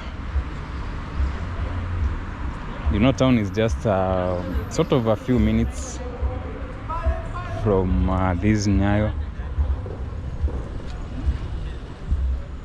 So you can see this is the VIP region. Guys, let's get together and sing for Zuri. She does one today.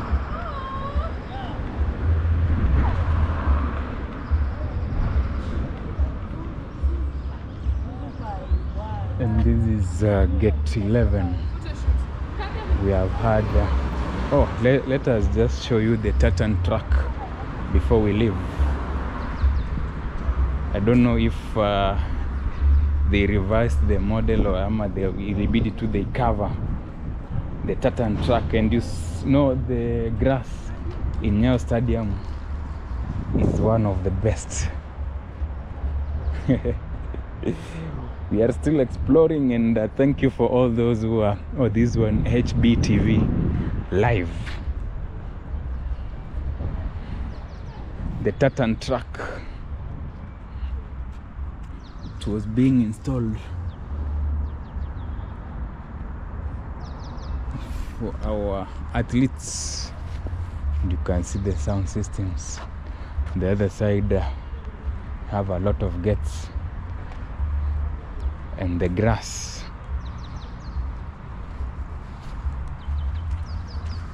Hapa ndo hii grass sijui alikuwa anaitaje. They say it's one of the best. Na kabisa, if you look at this Nyayo Stadium, for sure, though capacity yake ni around 30,000, but after the renovation ilikuwa reduced. Then I think right now it will be undergoing another renovation. They'll be setting what we call the naitwaje hii ya juu yenye inakava juu kama ile yenye iko Nyayo, ama yenye wataeka kwa nini sasa, yenye wataeka huko Talanta Stadium. So you can see, and you can see the VVIP area plus media.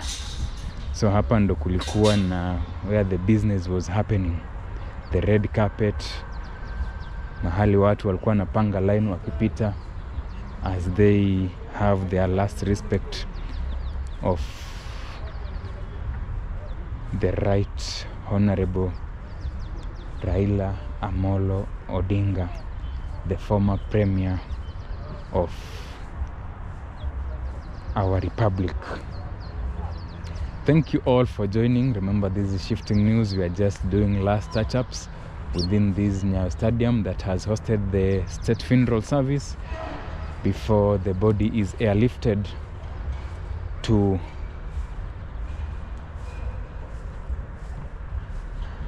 Kisumu. That is tomorrow, in the next few hours. That is almost, let's say, less than 14-15 hours to come. And also people from Kisumu will have a chance to have public viewing and pay their last respect.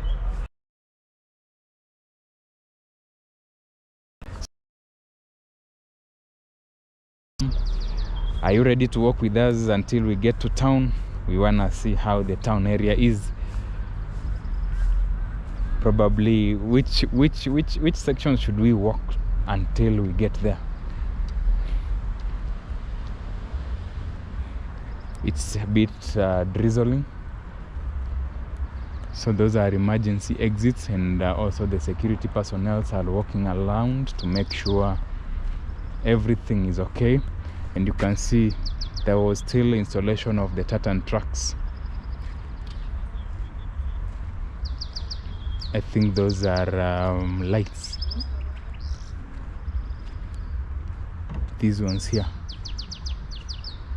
Kama zinawasaidia. I don't know. I think now that is the challenge of not having real information, so we have to work with sort of allegations. So it is drizzling. The town center is on the other side.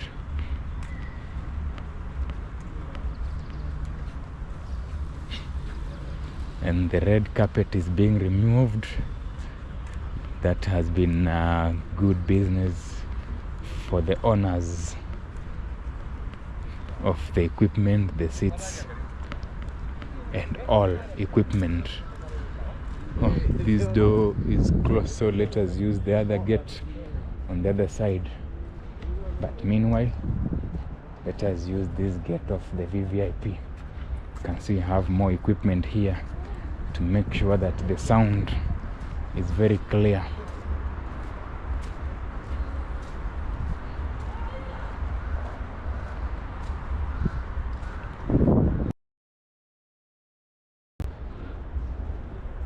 And we take our last walk as we leave this Nyayo Stadium, headed to the town center. And it has been wonderful. I think people, those who managed to have a view of the body, I think let's take this route as we exit. I think this is where aliekwa. I don't know.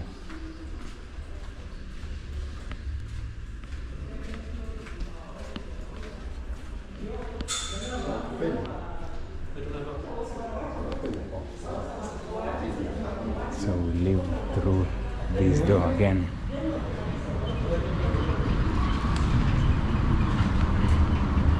Let us now walk until we get to the town center.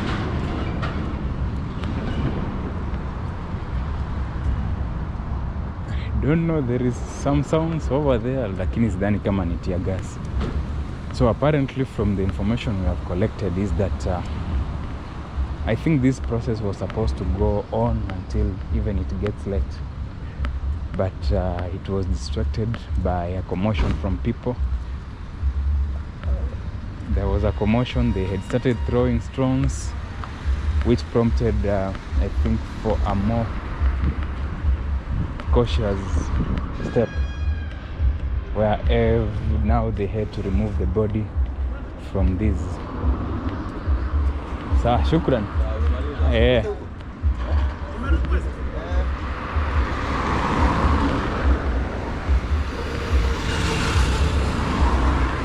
Now come, let's walk together as we head to town. By the way, did you see, was it a joke? There was someone who said he needs to be facilitated 50,000 Kenya shillings for traveling from Nairobi to Bondo, so that they can give out their speech. And I think right now even flight, in fact KQ announced that they were providing more huge planes, because there is a huge demand for the flight from Nairobi to Kisumu. And we have our last parade here of security personnel before they leave. They're being given instructions by their leaders. So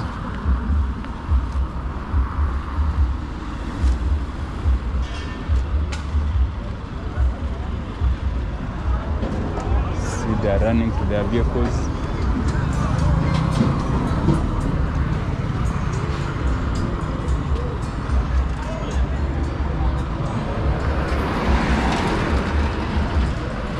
those who are traveling to Kisumu via plane, I know wengi mko na ticket. For some of us,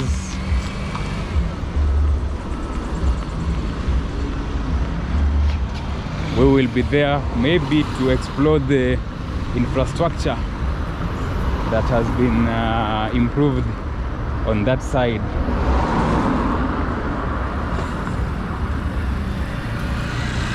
And that has been the Nyayo Stadium.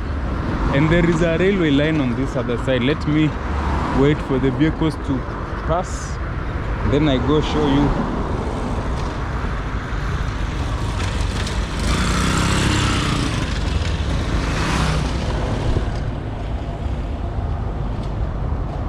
The MGR yenye inapita, it goes to Kibra, to Kikuyu, to Limuru, all the way to Kisumu. I think wange provide an option ya train could travel for these watu wapitie train waanze safari leo jioni. And remember, there is the railway city and construction imeanzia huko outwards. Kuna the Riruta Ngong line that we covered recently. Tumeona construction karibu pale Mutego area. Oi, our airtime. We don't have airtime. I think we need, let me see if I can get more airtime to facilitate our walk to the town center.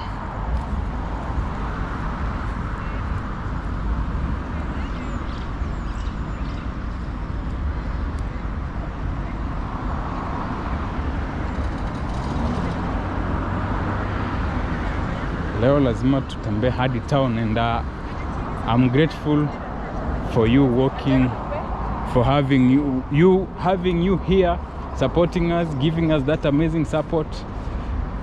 Always here, liking our videos, share, comment.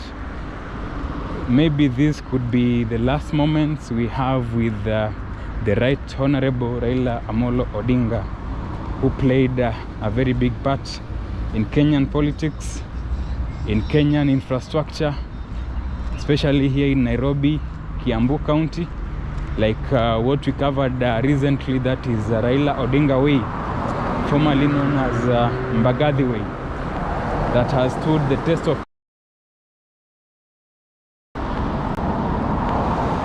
since it was constructed.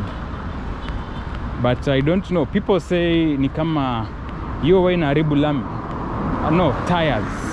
Is it true? Maybe for those with real information, you can let us know in the comment section about concrete and cement roads. Was inaharibu tire ama what happens? We also appreciate our international viewers. We have Faith, who has been watching from South Africa. We also have our supporters who are in Dubai, in the USA, in UK, in the UAE, and other places, even in Uganda, in Russia, Switzerland, Sweden. Recently we had one of our supporters from Sweden who supported us big time on our Mchanga fundraiser.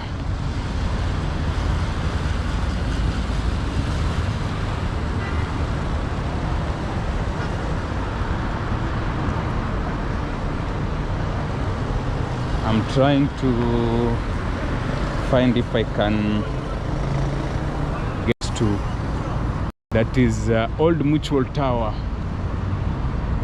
in Upper Hill.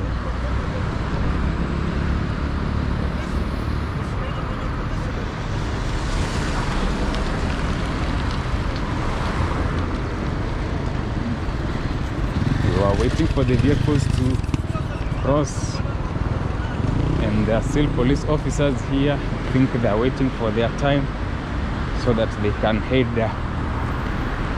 home.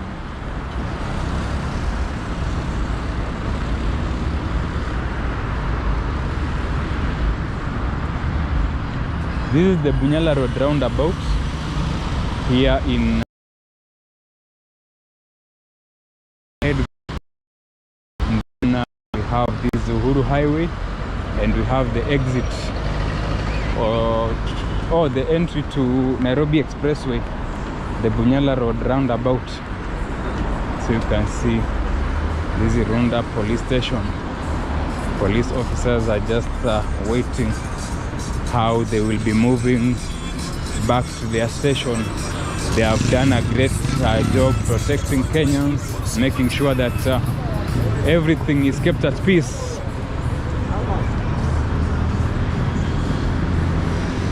And I hope today has been a good situation, not like what we had yesterday in Kasarani. Nyayo, sometimes when you are living, they say you need to define your life. The Enigma defined his life, whereby he had a great following. And yesterday is the day when all rules were violated. For example, we had motorbikes on the expressway, even people who are walking, pedestrians. But on normal days, that never happens. This is the Haile Selassie entry to Nairobi Expressway. Right now it is 6 p.m. here in Kenya, East African time.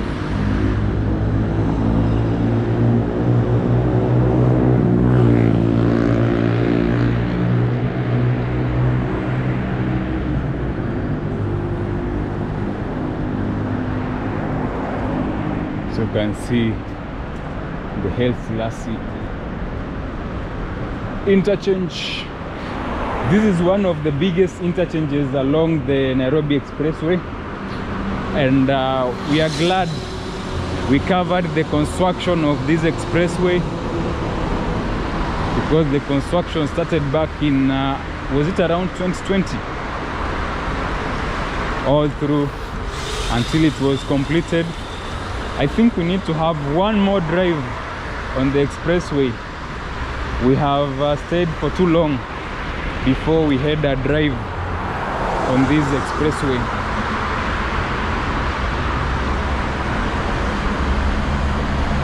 So we are walking as we head to town. Let me see if I can read your comments, if there are any other new comments in the comment section.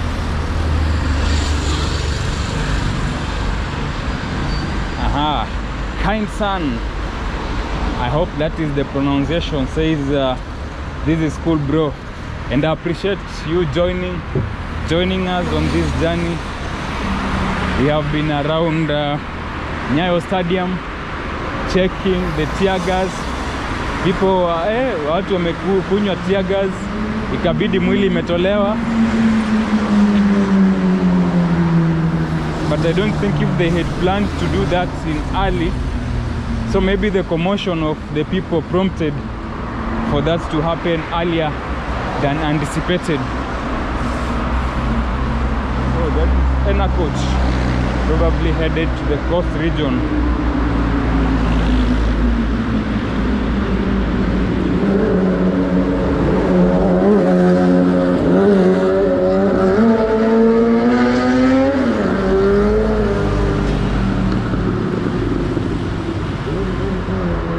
Let me pin our number here for any M-Pesa support. If you are there, unasema ukunywe maji, let me pin the M-Pesa here.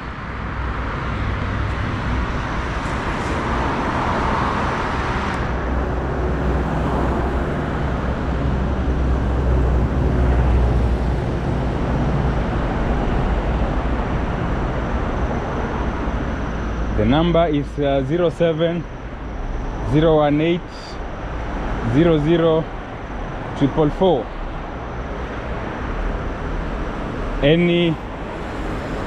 Any support is appreciated as we walk as we head to the town area.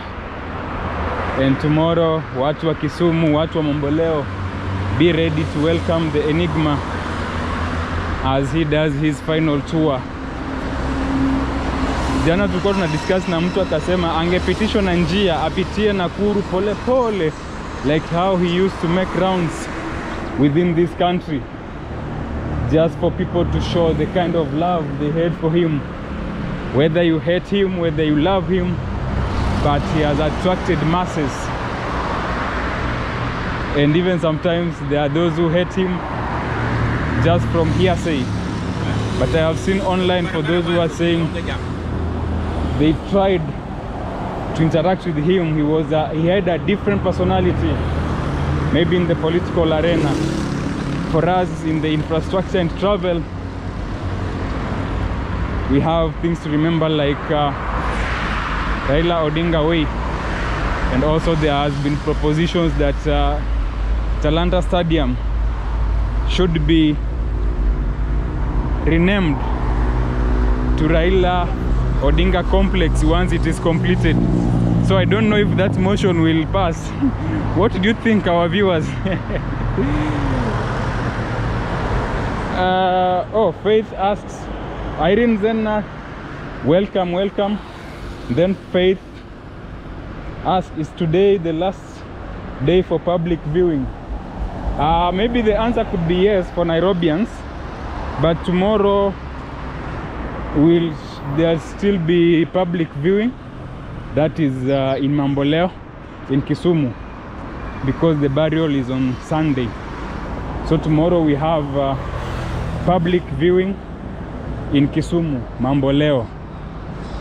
This is the railway line connecting to our Nairobi Railway City, where the government of Kenya has partnered with the UK, and we shall see more improvements in the city. And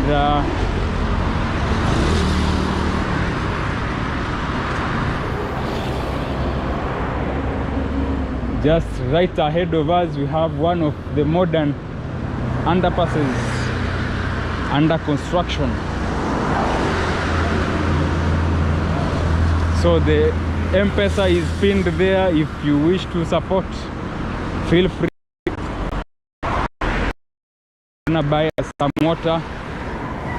We still appreciate, but we also appreciate for the likes, for the support, for making us grow bigger and bigger as we continue learning from you, as we continue improving here and there. And remember, our M-Changa fundraiser is still on. We will be hosting a live to give you an update, probably over the weekend. Not sure if tomorrow or Sunday or on Monday. You know, we have today was a holiday. It's like we have two Easters. Today was Friday, a holiday. Tomorrow is weekend, and then on Monday is Mashujaa Day.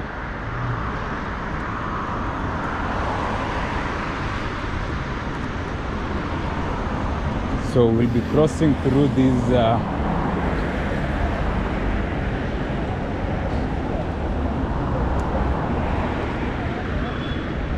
Green Park pedestrian underpass in Nairobi City.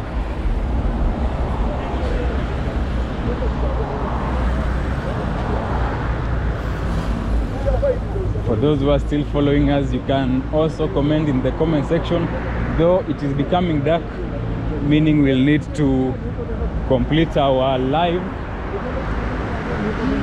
because when it becomes dark, it is hard.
And we are here at this position.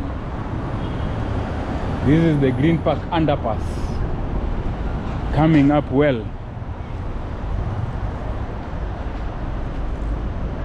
It's a bit darker inside.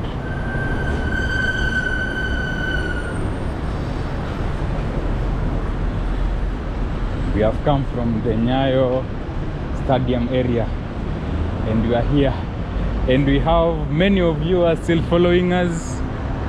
Wow, see, this is the lift. On the other side we have the Railways Golf Club. People are there practicing golf. Let us cross.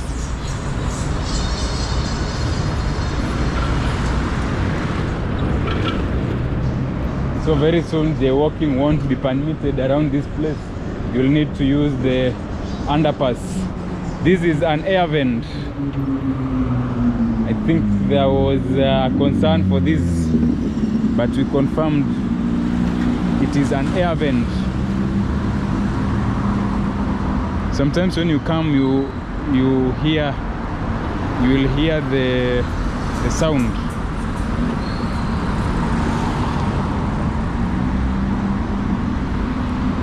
Faith Naidu says, may your night be peaceful. Looking forward to your live tomorrow. Not sure if we'll be doing the live tomorrow, but we will be planning, because it has been a long weekend. Motorbike is, that is, you see the motorbike is on the other side, on the wrong side.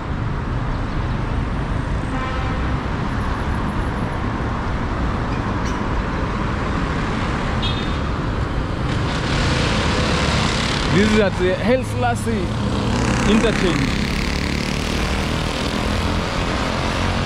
Nairobi, the green city under the sun.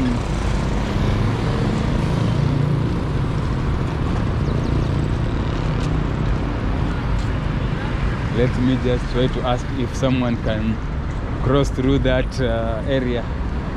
If it will be possible, then we will be going through that area. Niaje? Mko wazima? Nauliza. Mtu anaweza kubaliwa kuingia huko ndani? Kwa hiyo underpass. Sahi. Sasa imefika jioni sana. Sahi sio siku. Oh. Mchana kuna watu wanakaa hapa. Oh. Ingia tu kuna maneno. Okay. Sawa. Mimi nimefika kuna vitu wanaeka huko chini. Oh. Lakini sasa mchana ni possible? Mchana utaonyesha. Oh, sawa. Wewe ni content creator? Sawa. Mchana. Haya. Mchana uingie kama utokeze huko. Oh. Sawa, shukran. Thank you. So I've been told to get a good view, I come tomorrow. Amani kuje mchana. I'll be taken inside the tunnel or this Green Park modern underpass, you know. So let me prepare. Maybe, you never know. Very soon we'll be doing that. We have been yearning, and you see, from whatever I've been telling you from the initial part of this video, interacting with these officers, just talking with them, you create rapport. It's never a big deal.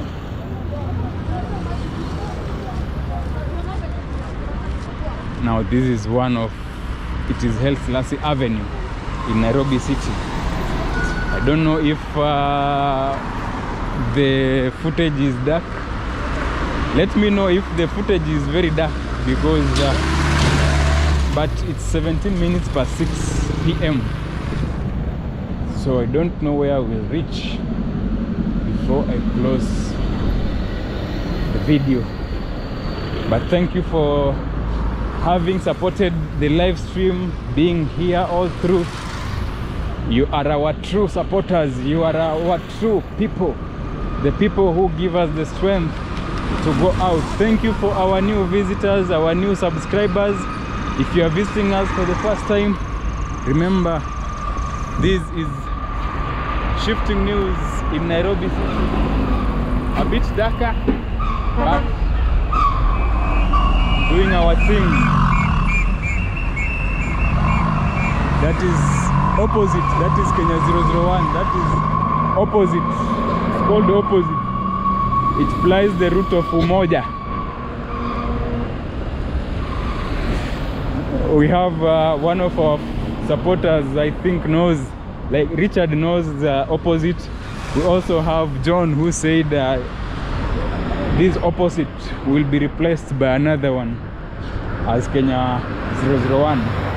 You know, the Nganya culture or the Matatu culture here in Kenya on another level.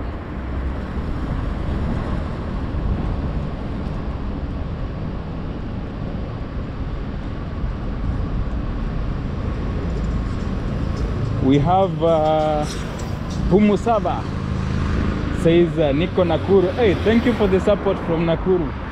Ah, wonderful. Watu wa Nakuru, I think the only thing you can do ni you bought vehicles, you go to Kisumu, tomorrow you have public viewing, because now in Nairobi hazijakuwa kama siku tatu. Unajua, like we had for our former presidents like Daniel Toroitich Arap Moi, and we also had Mwai Kibaki. It was 3 days. Mnakuja pale parliament, mnapita pole pole. But yesterday from the airport all the way to Kasarani, and people, watu walikuwa wamejitokeza, and people walitembea. Watu walitembea. Yesterday people walked. That is when you know, especially when you create organic supporters, when you can relate with people well, it means a lot.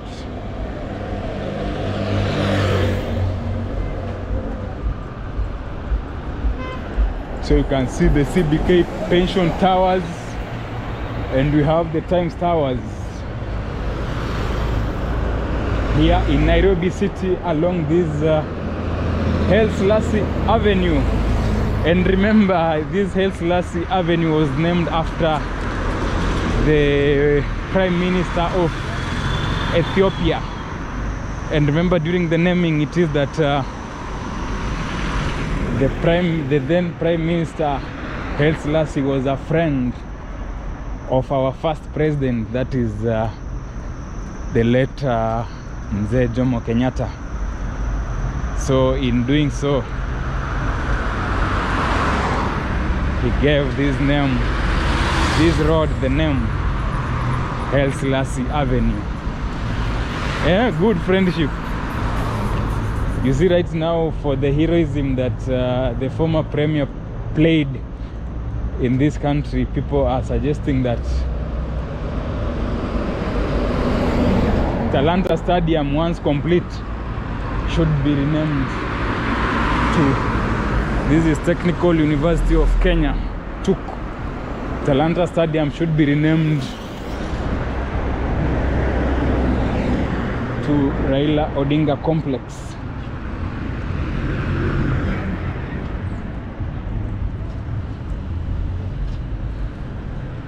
This is the situation in Nairobi City on a Friday evening, but it's a holiday, not a typical normal Friday. You can see we have Coach here. This is one of the finest vehicles I've been using for the longest period. I think I'm trying to find a way who will support my journey to the coastal region. I need a vehicle that because I had asked them, they told me most of the time they leave for the coastal region at 3 p.m. So that means most of the journey it is at night.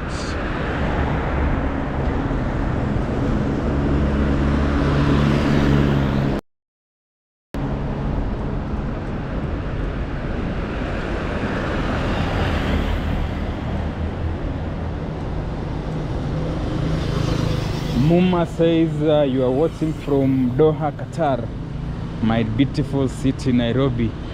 For sure, Nairobi has a lot of challenges, but we believe if all the activities happening and the improvements happening, if all are taken into consideration, let's hope we will have a more revamped city.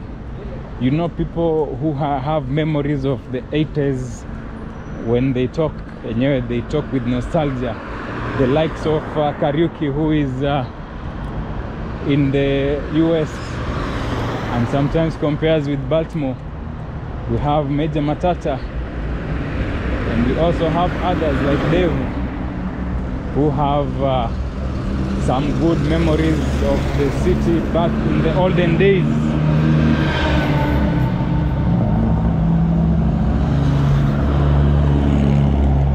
So I hope we'll be completing our live coverage right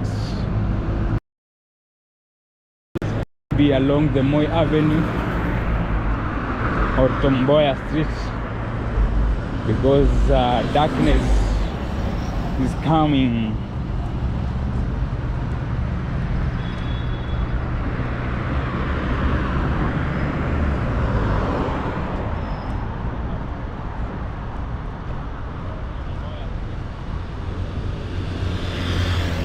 And I don't know how many dustbins have you counted as we have been walking along this avenue. There are a lot of dustbins. So now the challenge is on us as citizens to be disciplined. Let us not litter our city. Like you see someone just decided they threw here, we have, that is litter. See here. So I don't know if that is a dustbin.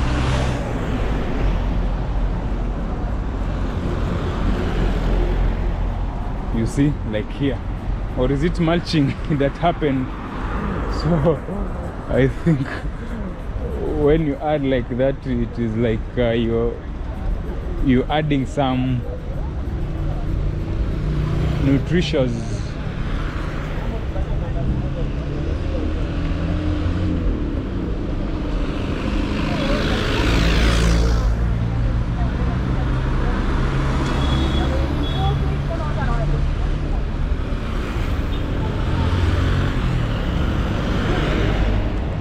walking and talking.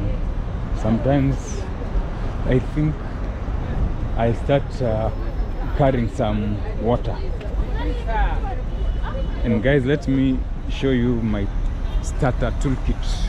I don't know if you can see. I have a bag that carries some of my good elements. We have the camera, then I'm using the power bank, which is I have it in my shirt pocket. Then we have the phone, starter tool pack for you to start creating content. So let's cross at this juncture, at this junction. Then the shoes kama kawaida zile za ishafika mahali. Vumbi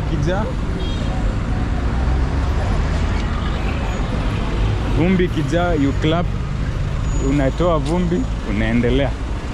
There is a traffic build up around this place.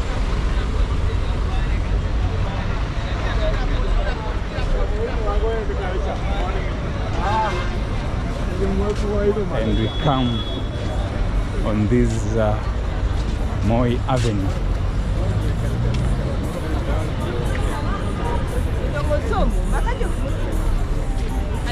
Maybe today let's walk on this side of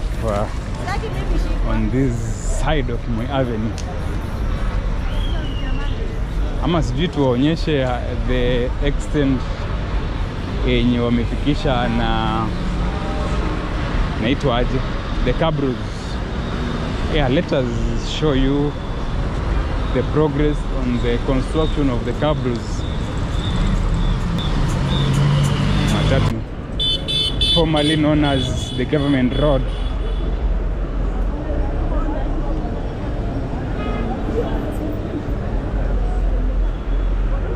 So we have a jog along. Which camera are you using? I'm using a GoPro, and for the live coverage, this is the phone that is connected to. This is a Techno. Our iPhone was stolen while we were in Ulinzi complex. You can hear the sounds of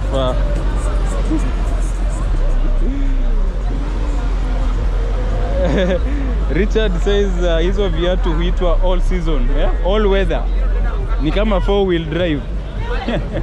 Kukianza kunyesha, what you do, unatoa socks, unavaa, wewe unaenda zako.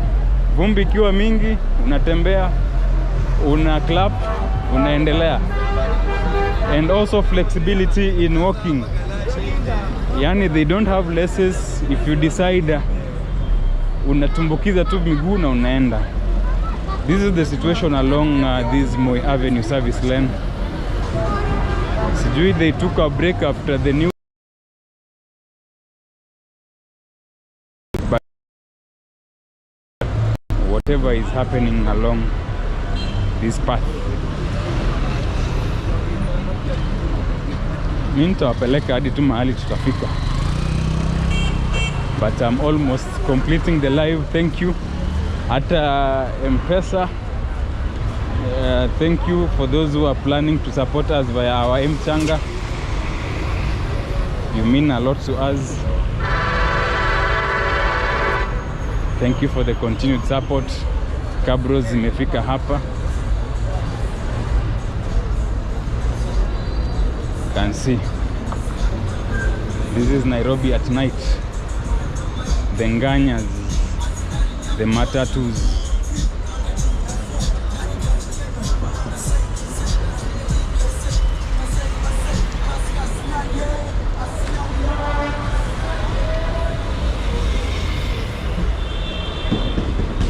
The Cabros installation process still ongoing.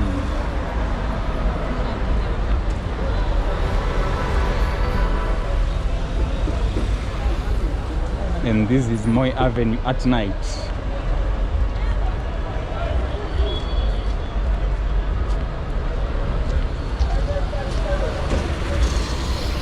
If you are visiting us for the first time, remember this is Shifting News. Like the video, also share it out, and remember to subscribe. If it's your first time here, remember to subscribe. Take us to 15,000. CEO Trevor, wherever you are, greetings. Kevin McIntosh, we say thank you for trusting in our journey. Sunday Bows and more others.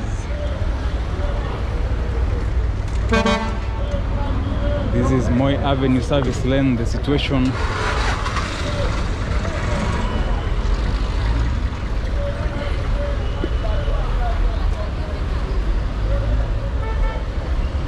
huku mambo imerudi normal. I think sometimes it's just the immediate family that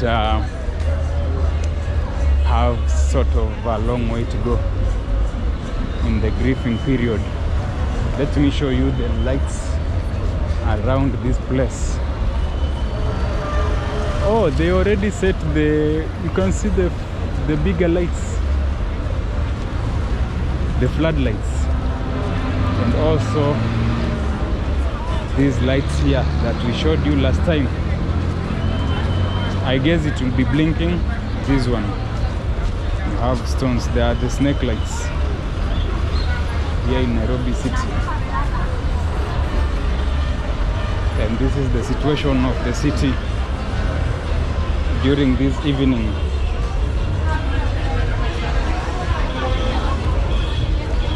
So come walk along as we are on this Ronald Ngala Street. Thank you for walking with us. I know most of you have walked until you are tired. You have been walking with us. And also you can see we have people using these pedestrian crosswalks along this junction. Now the bad thing is you can see the buses, they are carrying passengers, ferrying passengers while standing on the pedestrian. So these are some of the impunities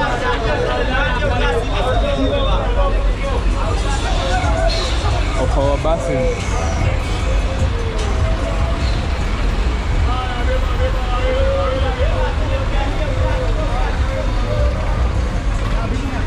Motorbikes on the road. You can see these buses are ferrying passengers along this area. We have a very VVIP corner club there with good music. Then we have also here a pedestrian zebra crossing.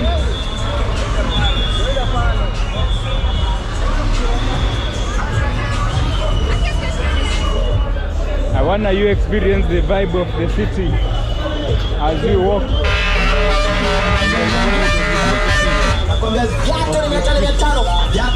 You know, you get a different vibe when you are walking within these streets. The noises,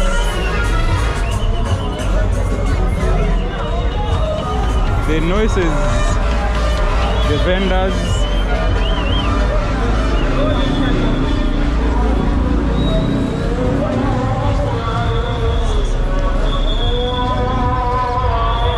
This is an electric bus, Moina.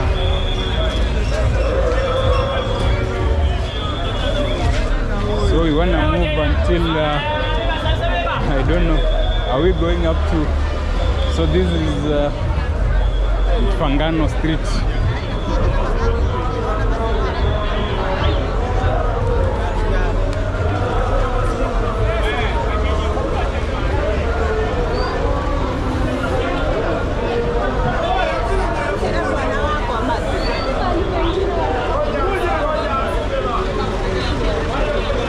We are here along Fangano Street. You can feel now the vibe of the city.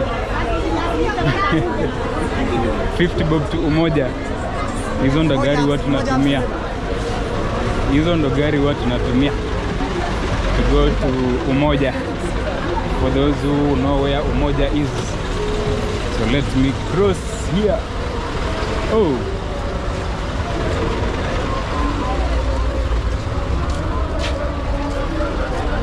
We wanna take you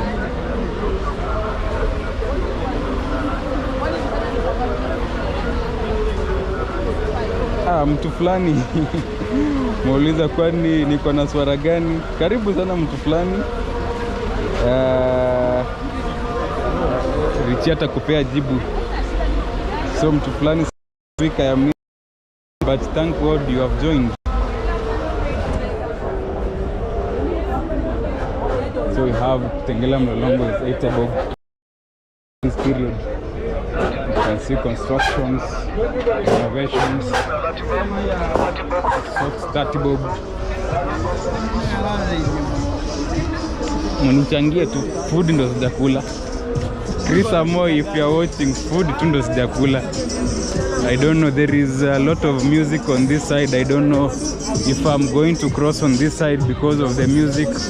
I don't want the video to be given a copyright strike, because that will be an issue with the whole video. So hopefully the music won't affect the live stream. So we go straight on this side.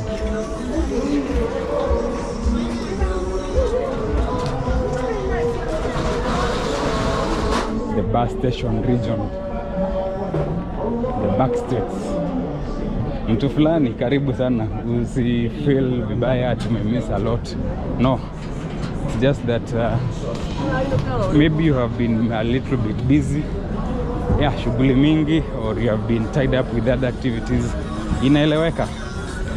So we are in this side of this town, just trying to maneuver our routes as we watch the streets. And we have been live for, I don't know if Ni 2 hours. Yenyewe imekuwa long. Imekuwa long kabisa. So I think I'll be ending the video once we get to the bus station area. And this is the bus station. Naona kuna Afya Center is there. So we go this side. We go to this region of bus station. Kama kuna magari, we will be boarding from this side. So thank you for having watched this video. Thank you for the likes, thank you for the comments. Let me see if there is a comment before we close the video. And for those who are still watching, for sure, you amazers, you are our true supporters, and we say thank you guys. And we shall be ending our live coverage here in this bus station region. Thank you, and see you in our next video.